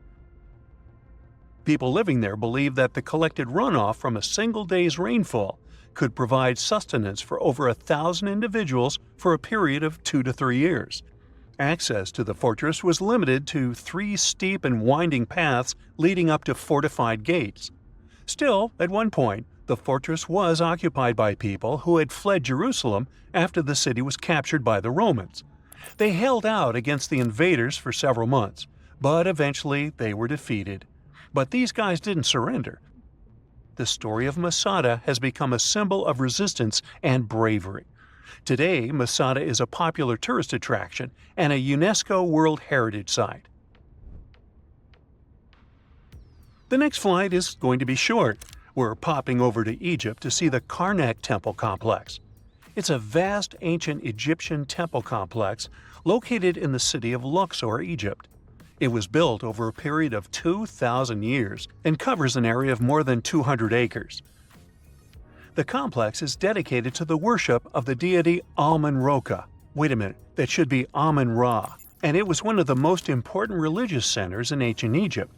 The Karnak Temple consists of several temples, chapels, and other buildings, including the Great Temple of Amun, the Temple of Khonsu, and the Temple of Ptah. Ptah! The Great Temple of Amun is the largest and most impressive temple in the complex, with massive columns, statues, and other decorations. One of the most famous features of the Karnak Temple complex is the Avenue of Sphinxes, which is a long avenue lined with Sphinx statues that leads from the entrance of the complex to the Great Temple of Amun.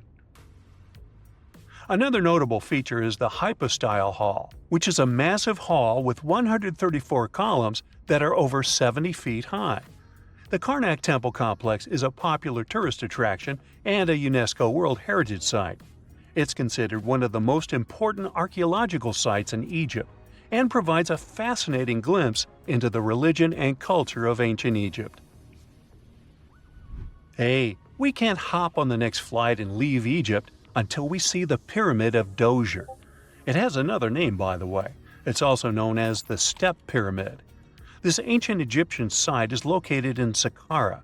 It was built during the 27th century BCE for the pharaoh Dozier by his architect Imhotep, who is considered one of the most important figures in Egyptian history. People believe this pyramid is the first monumental structure built entirely of stone and is an important example of early Egyptian architecture. The pyramid originally stood at 203 feet tall and was surrounded by a complex of buildings and courtyards. It was constructed in 6 layers, each smaller than the one below it, giving it the distinctive step-like appearance. The pyramid was used as a burial place for Pharaoh Dozier and was surrounded by a vast necropolis that contained the tombs of many other important officials. The Grateful Dead? The Pyramid of Dozier has several renovations and additions over the centuries, including the addition of a limestone casing that covered the original step structure. However, much of the pyramid was destroyed over time, and today only the central core remains. Despite this, it remains an important archaeological site and a popular tourist attraction in Egypt. Alrighty, we're ready to move on. There's one more pretty recent discovery we gotta see today. The Tower of Jericho was only discovered during excavations in the 1950s and 60s. It's an ancient stone tower located in the city of Jericho in the West Bank. Just like Göbekli Tepe, this one is believed to be one of the oldest stone structures in the world, dating back to approximately 8000 BCE. The tower stands at over 28 feet tall. It's made up of 2 main sections, an inner tower and an outer tower, which are connected by a series of stairs. The purpose of the Tower of Jericho is not entirely clear, but it is believed to have served as a defensive structure or a watchtower. It may have also had religious significance, as it was located near a sacred spring. The Tower of Jericho is a significant archaeological site and has provided valuable insights into the early history of human civilization.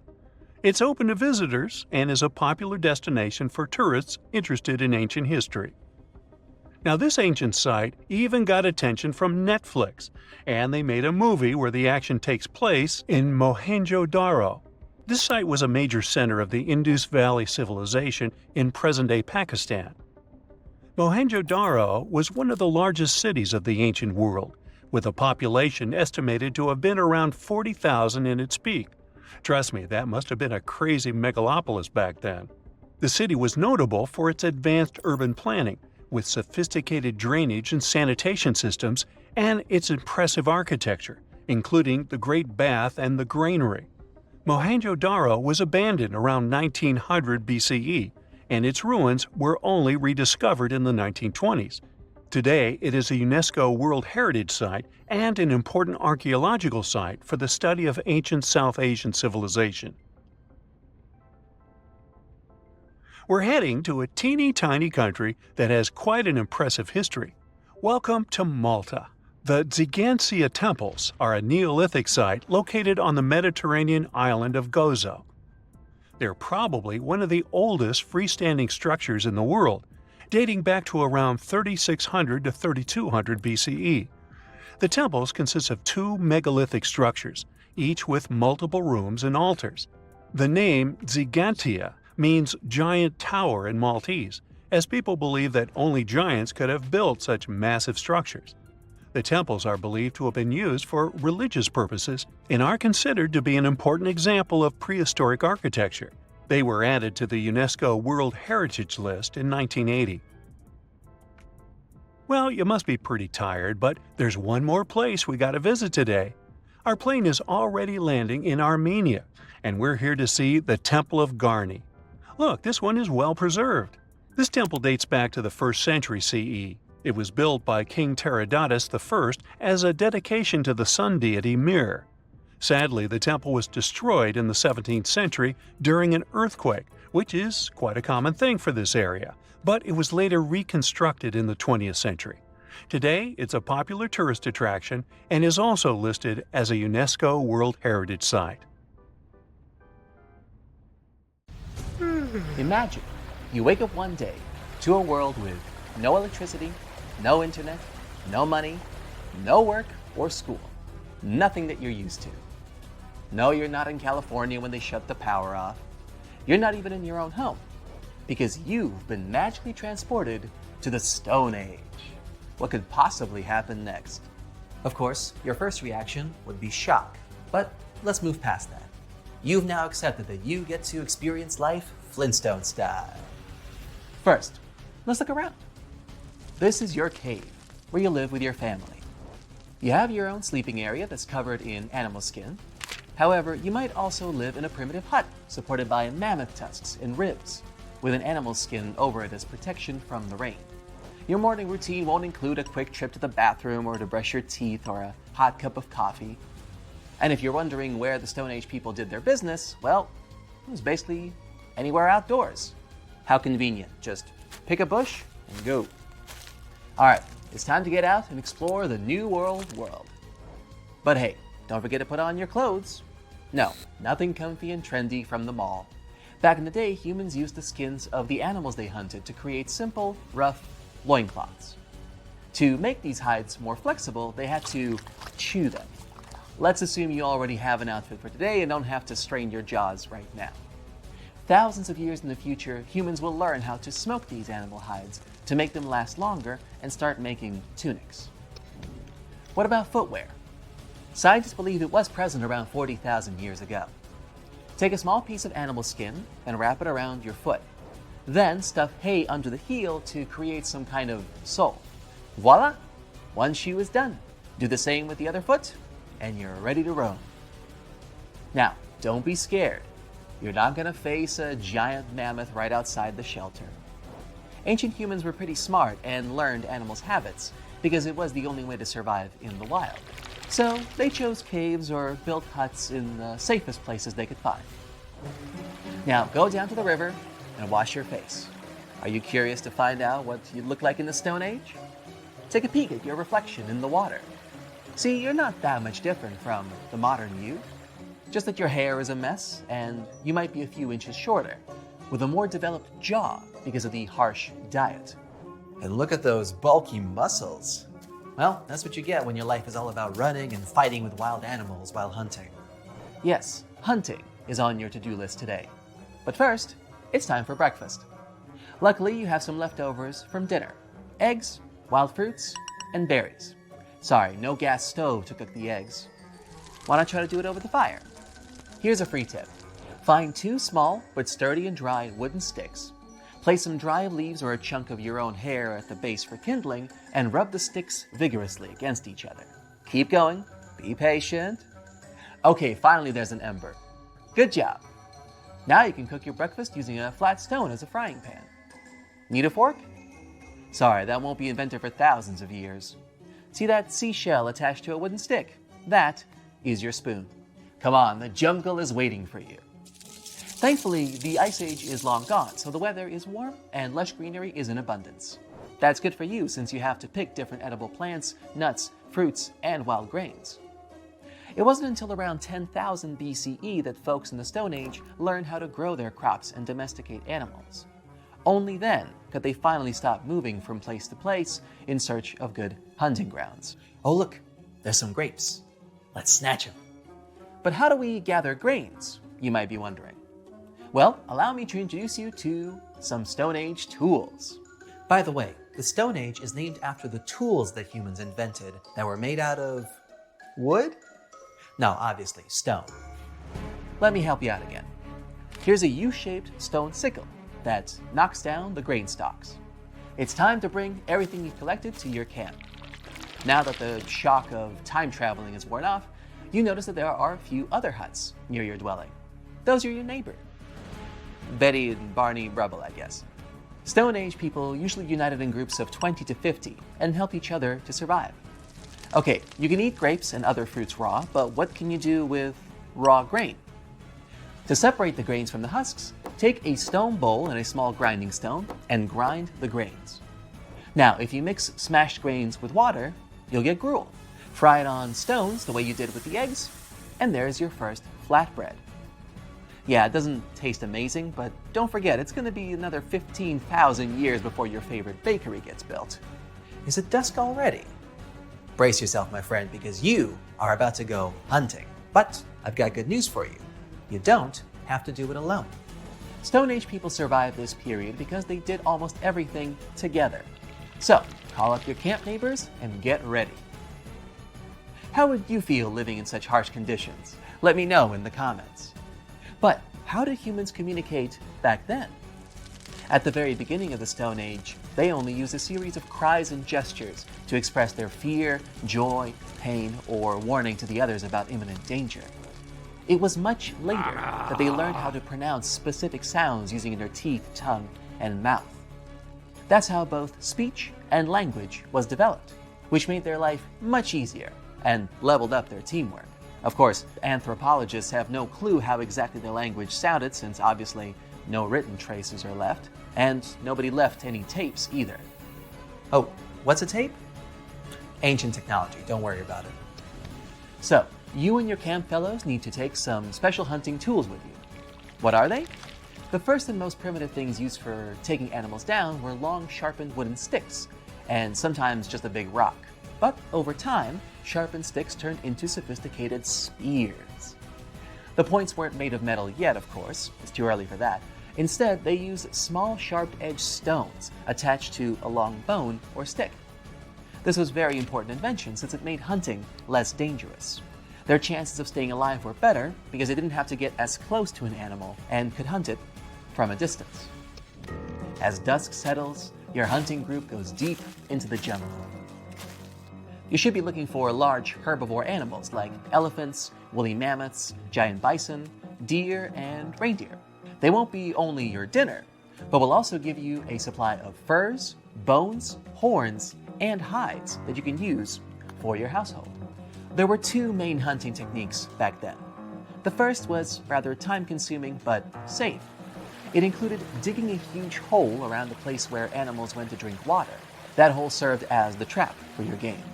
But you're gonna have to dig it out without a spade or shovel. You'll need the help of a digging stick, a wooden stick with a horn on the top, or a large cleaver, an oblong-shaped stone or bone.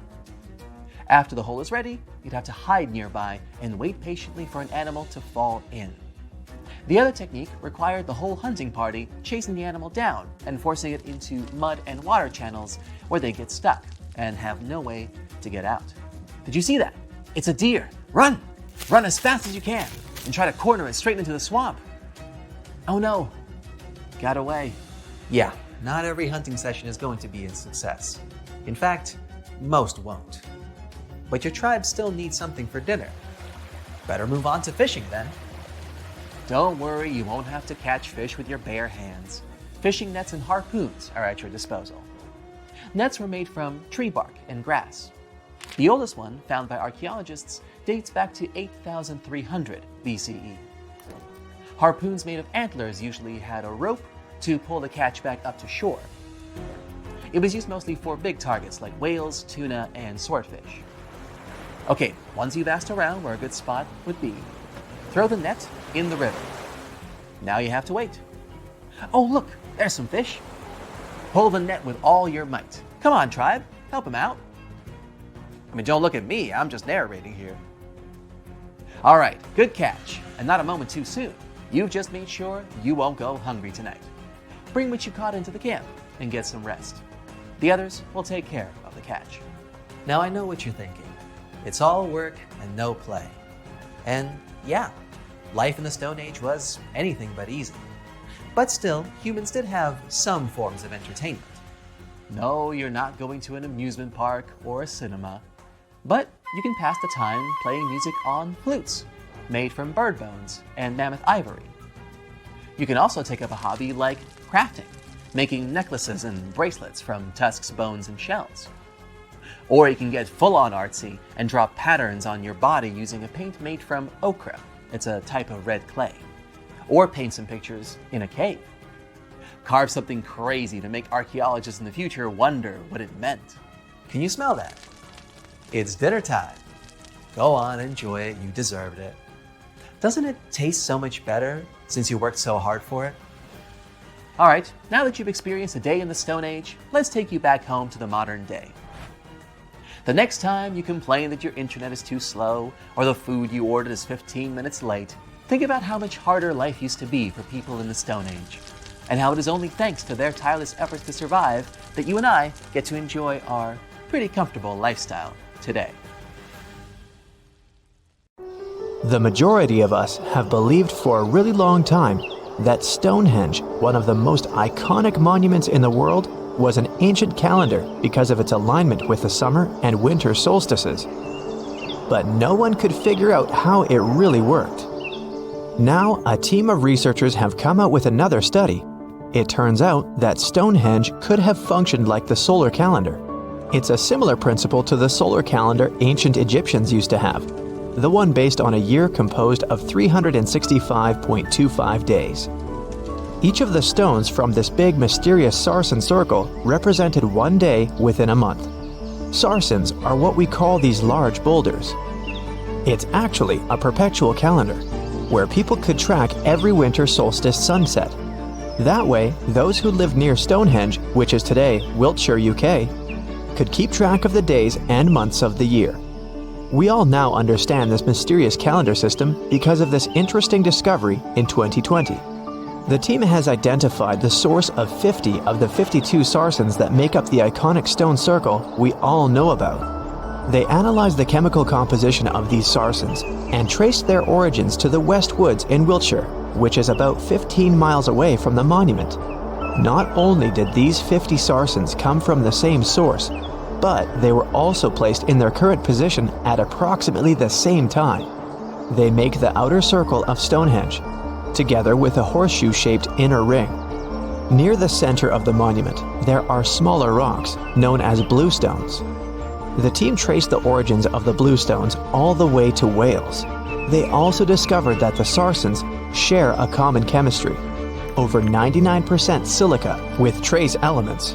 Two sarsens were different from each other and also different from the main cluster. These sarsens were arranged in 3 different formations at Stonehenge.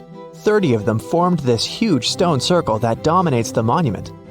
4 station stones ended up in a rectangular formation outside the circle, while the rest, located inside the stone circle, were constructed into 5 trilithons. A trilithon is when you have 2 vertical stones with a horizontal lintel at the top. 30, 5, and 4 are pretty interesting numbers in the context of this calendar system. The 30 uprights that are spread around the main sarsen ring could represent days of the month. If you multiply that by 12, you get 360. Add on 5 more, those from the central trilithons, and the result is 365. And to really adjust the calendar to match a solar year, you need to add 1 extra leap day for every 4 years, right? The team believes the ancient people used the 4 station stones to keep track of this part. So, in this system, they paired the summer and winter solstice every year with the same pair of stones. Ancient people started building Stonehenge about 5,000 years ago, and it took more than 1,000 years to finish the work. But the Stonehenge you see today is not the complete, original version from the beginning. People have broken and taken away many of its old bluestones and sarsens. The entire structure also changed over time since there were generations and generations, 180 of them to be precise, that passed since the beginning of Stonehenge, who would participate in the building and rebuilding of it. People created Stonehenge in 4 stages. They first built a circular enclosure that stretched over 330 feet, 100 meters, in diameter and went around 56 pits. A high bank flanks the ditch of the enclosure, while there's a low bank on the outside. Some theories even say that this part was some form of a communal cemetery. Later, in the second stage, builders added a horseshoe of sarsen trilithons. In the third stage, they constructed a ceremonial avenue that was nearly 2 miles long.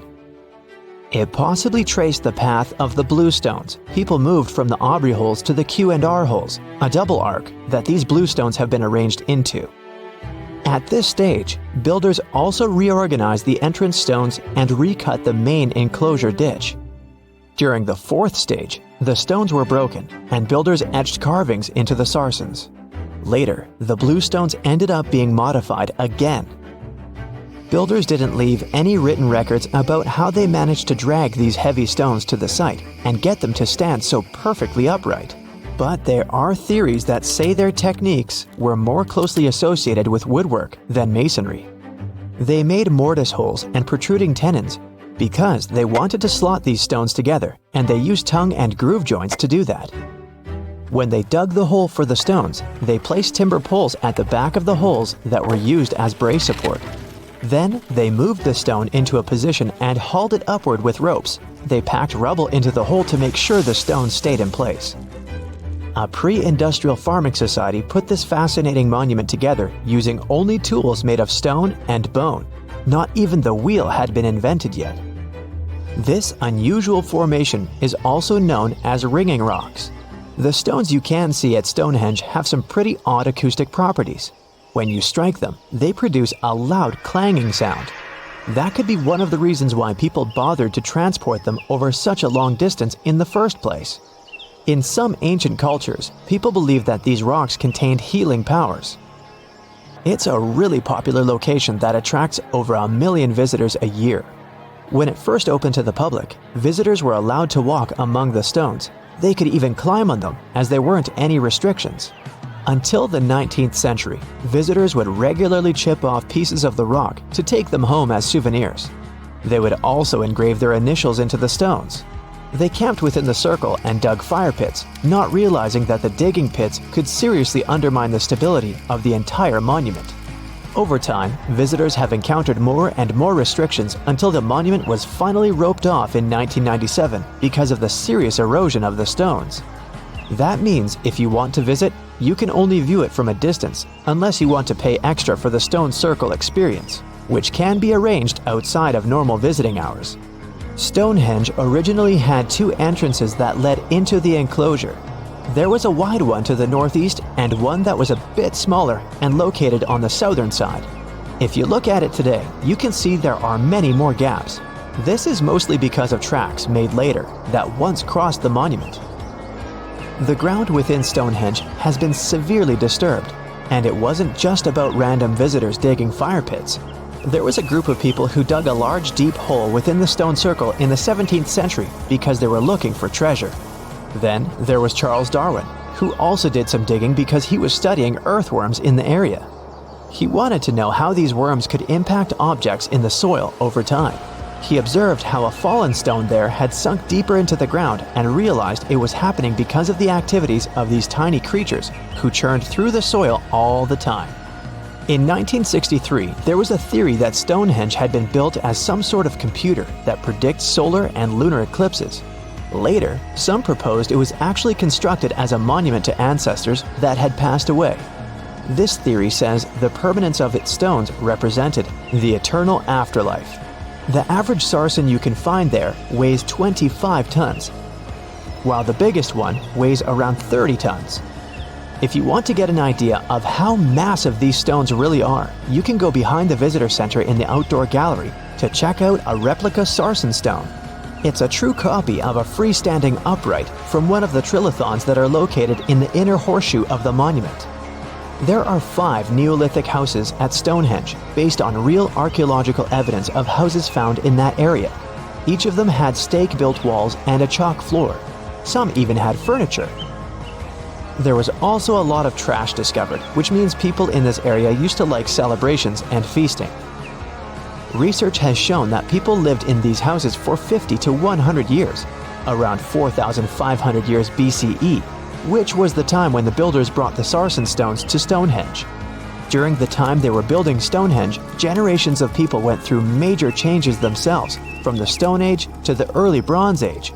They were no longer as static and isolated.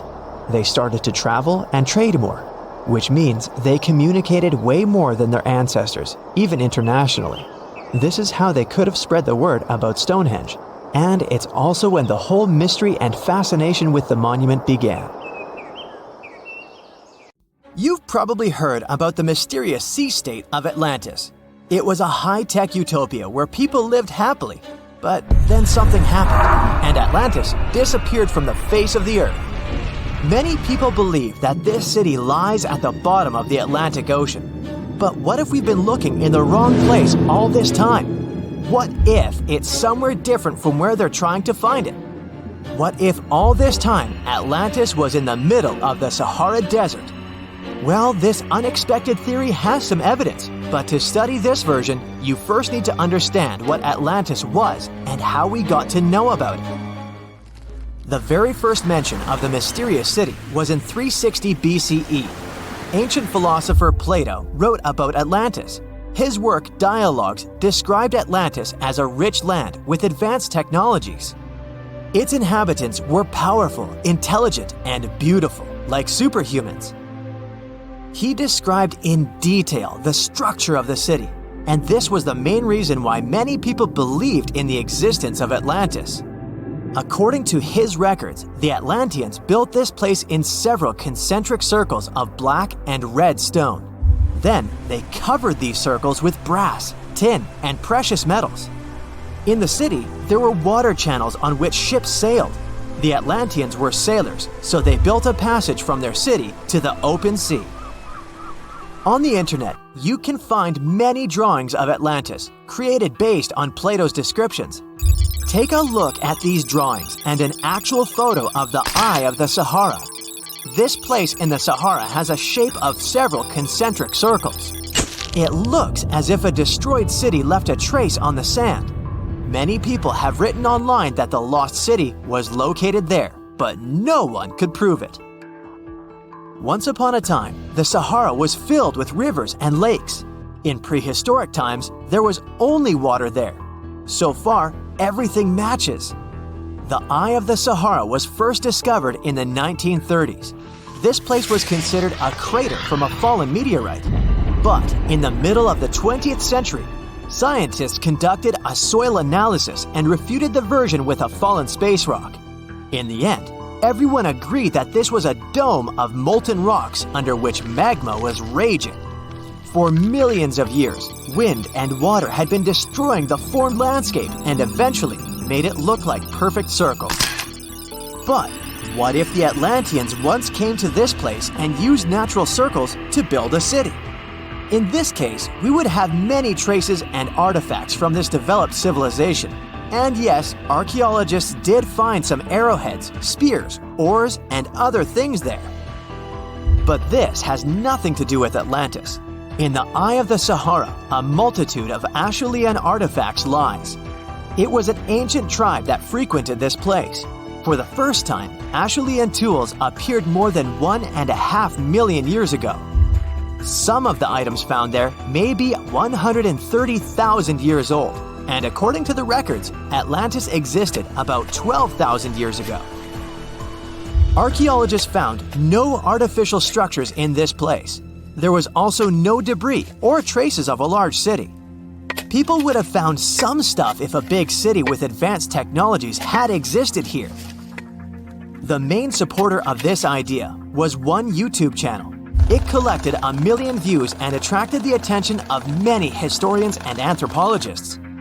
The theory that the Eye of the Sahara is Atlantis was quickly refuted. People found too many discrepancies between this place and the description of Atlantis. The author tried to catch the viewer's attention by presenting external similarities between the natural landscape and the fictional ancient city. Another popular theory claims that Atlantis was a real continent located off the Bahamas, but then this city was swallowed up by the Bermuda Triangle.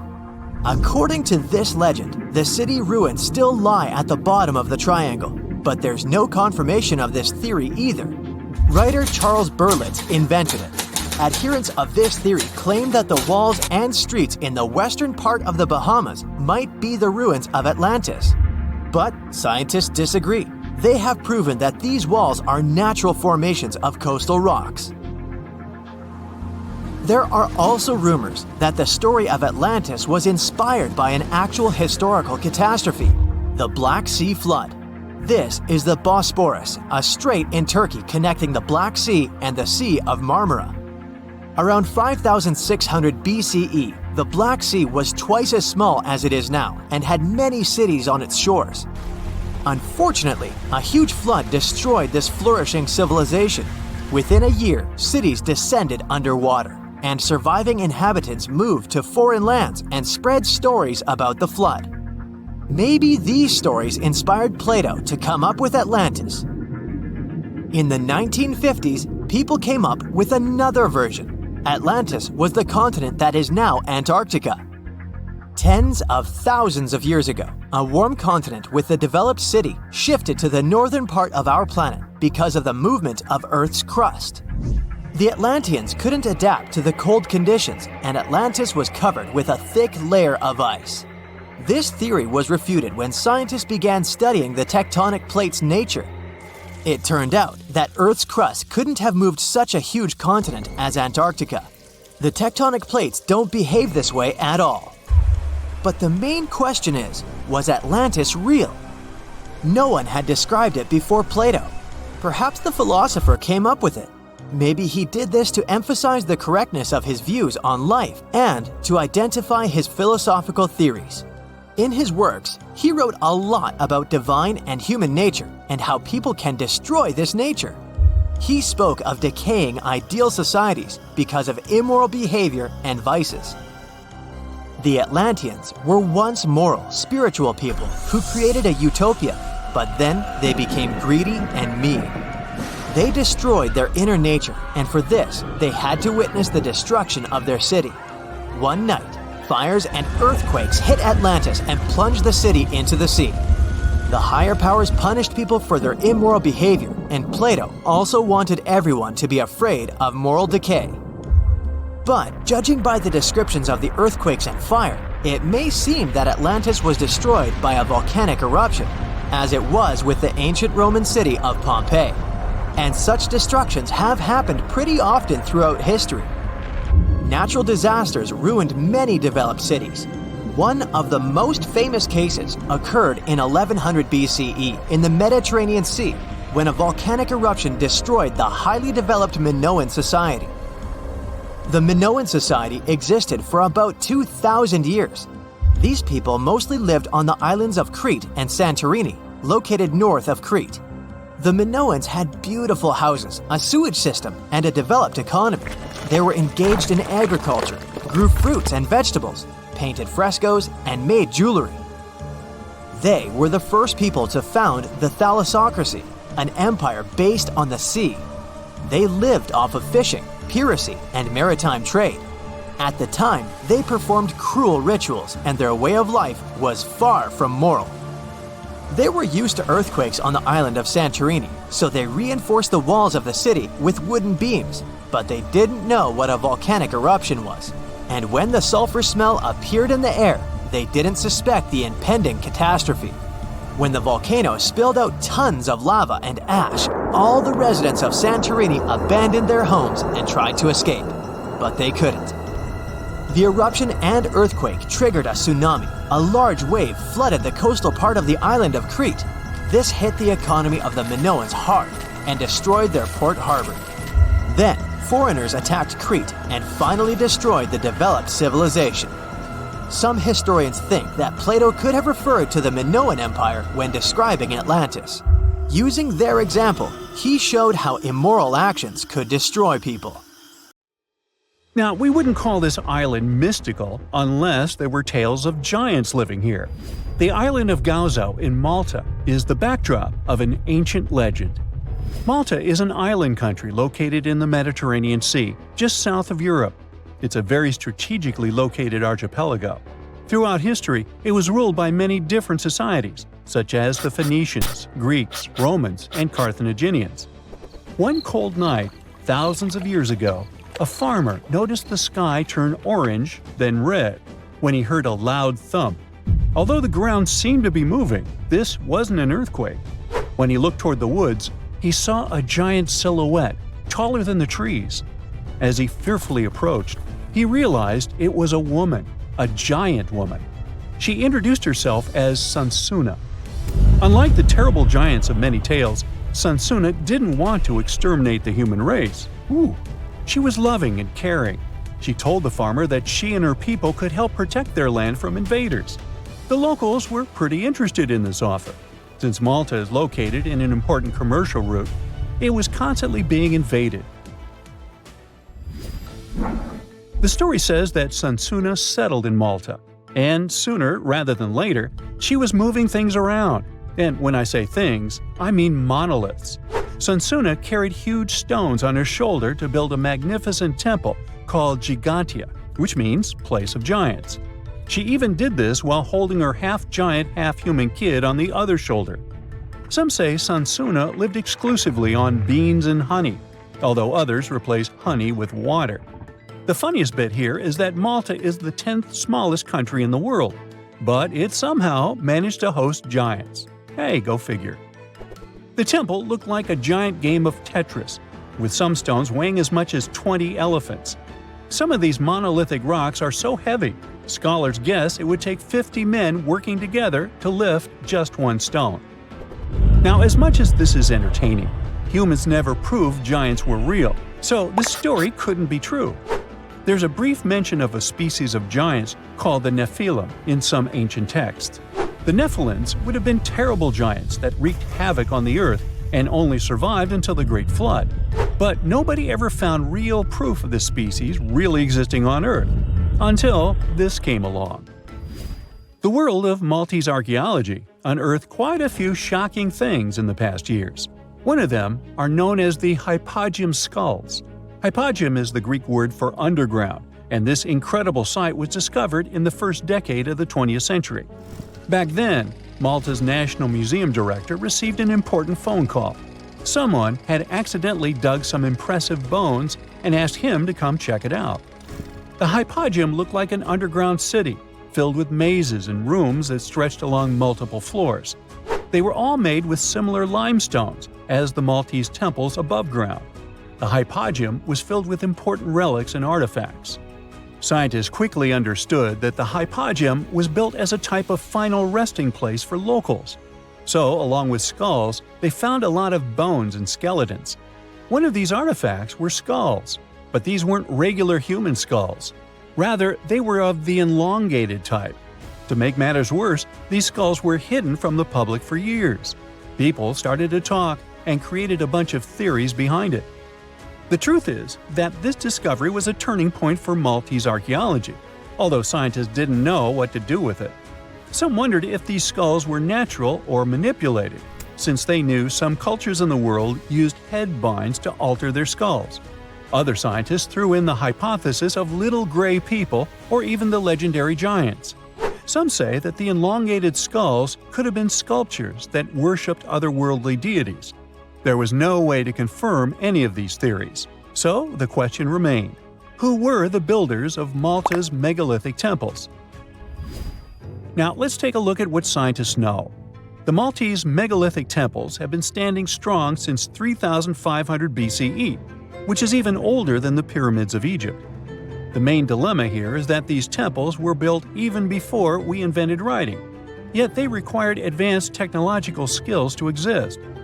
The Gigantia Temple seems too absurd to have been built by humans. The South Temple has a corridor with 4 oval rooms on the sides, looking like a big shamrock leaf. In one of these rooms, scientists found altars decorated with spiral patterns. It looked like an altar of some sort, indicating early Maltese people used them for ritualistic purposes. The North Temple is similar but smaller, with a very low entrance that makes people crouch down to get inside. You get it? You need to bow down to their deities in order to get into this sacred place. I mean, one can't help but wonder about the secret reasons these ancient builders had to build such a huge temple. I'm thinking they probably cast one of Daenerys' dragons to move the monoliths around. Yeah, I'm joking here. But hey, remember the entrance to King's Landing? Yup, the series used the Medina Gates in Malta as the exterior of King's Landing during Episode 3 of Season 1. Anyways, back to the giants. The ritualistic theory of the whole thing won a few points when archaeologists uncovered these mysterious figures. They're popularly known as fat ladies. These tiny statues have round bodies and faces that show how much they enjoyed life. They kind of look like a miniature Sunsana, the giantess we talked about. Scientists believe these were statues that celebrated well-being and prosperity. It does prove that the people of the time had advanced craftsmanship skills, and they were pretty intentional with their constructions and art manifestations. One of these statues is known as the Sleeping Lady. This Neolithic piece of art depicts the figure of a large woman lying on her side sleeping. After studying it deeper, scientists guessed this statue was meant to represent the Great Reaper. It was found in the hypogeum, which we now know is a huge resting place. This specific statue is different from all the other fat ladies, starting with the hair and the embroidered skirt. Then there's this statue. This is supposed to represent an 8-foot-tall woman and the rim of her skirt. She was discovered in the most unusual of ways. A farmer was trying to plow his field, but he kept hitting large blocks of stone. All the way back in 1915, the farmer called Malta's National Museum director and asked him to come check it out. Some think this is all the proof you need to confirm that Sansana was real. Others aren't all that sure. But that's not all. The place where this giant statue was buried revealed one of Malta's most impressive archaeological sites, the Tartessos temples. The temples were made from limestone blocks. Some are 20 feet tall and weigh around 20 tons. Zamet, the museum director, kept digging and discovered multiple sites made of megalithic stones. All of them supposedly built by Stone Age farmers, all stranded on a remote island in the Mediterranean Sea thousands of years ago. It just doesn't make sense. I mean, look at these temples in Manidra. This is probably the world's earliest calendar. On the equinoxes, the sun passes directly through the main doorway, straight down the central axis. On the solstices, there are two superb variations. During the summer solstice, the rays fall on the edge of the megalith to the left of the doorway, and during the winter, the rays fall to the right side of the doorway. It's astronomical precision at its finest. And what about the structures in the Hall Tartessos that we've already talked about? This complex is the oldest one in all of Malta. It was built with the purpose of doing animal offerings to deities. Scientists confirmed this by unearthing numerous animal bones buried in the soil. They also found a great collection of spirals, indicating that the locals also used this temple for ritualistic purposes. Overall, there are 7 megalithic temples in Malta, each more impressive than the other. Scholars keep on digging to see if they can uncover the truth, much like researchers do with the pyramids of Egypt, the lost Mayan cities in the Americas, and other sites.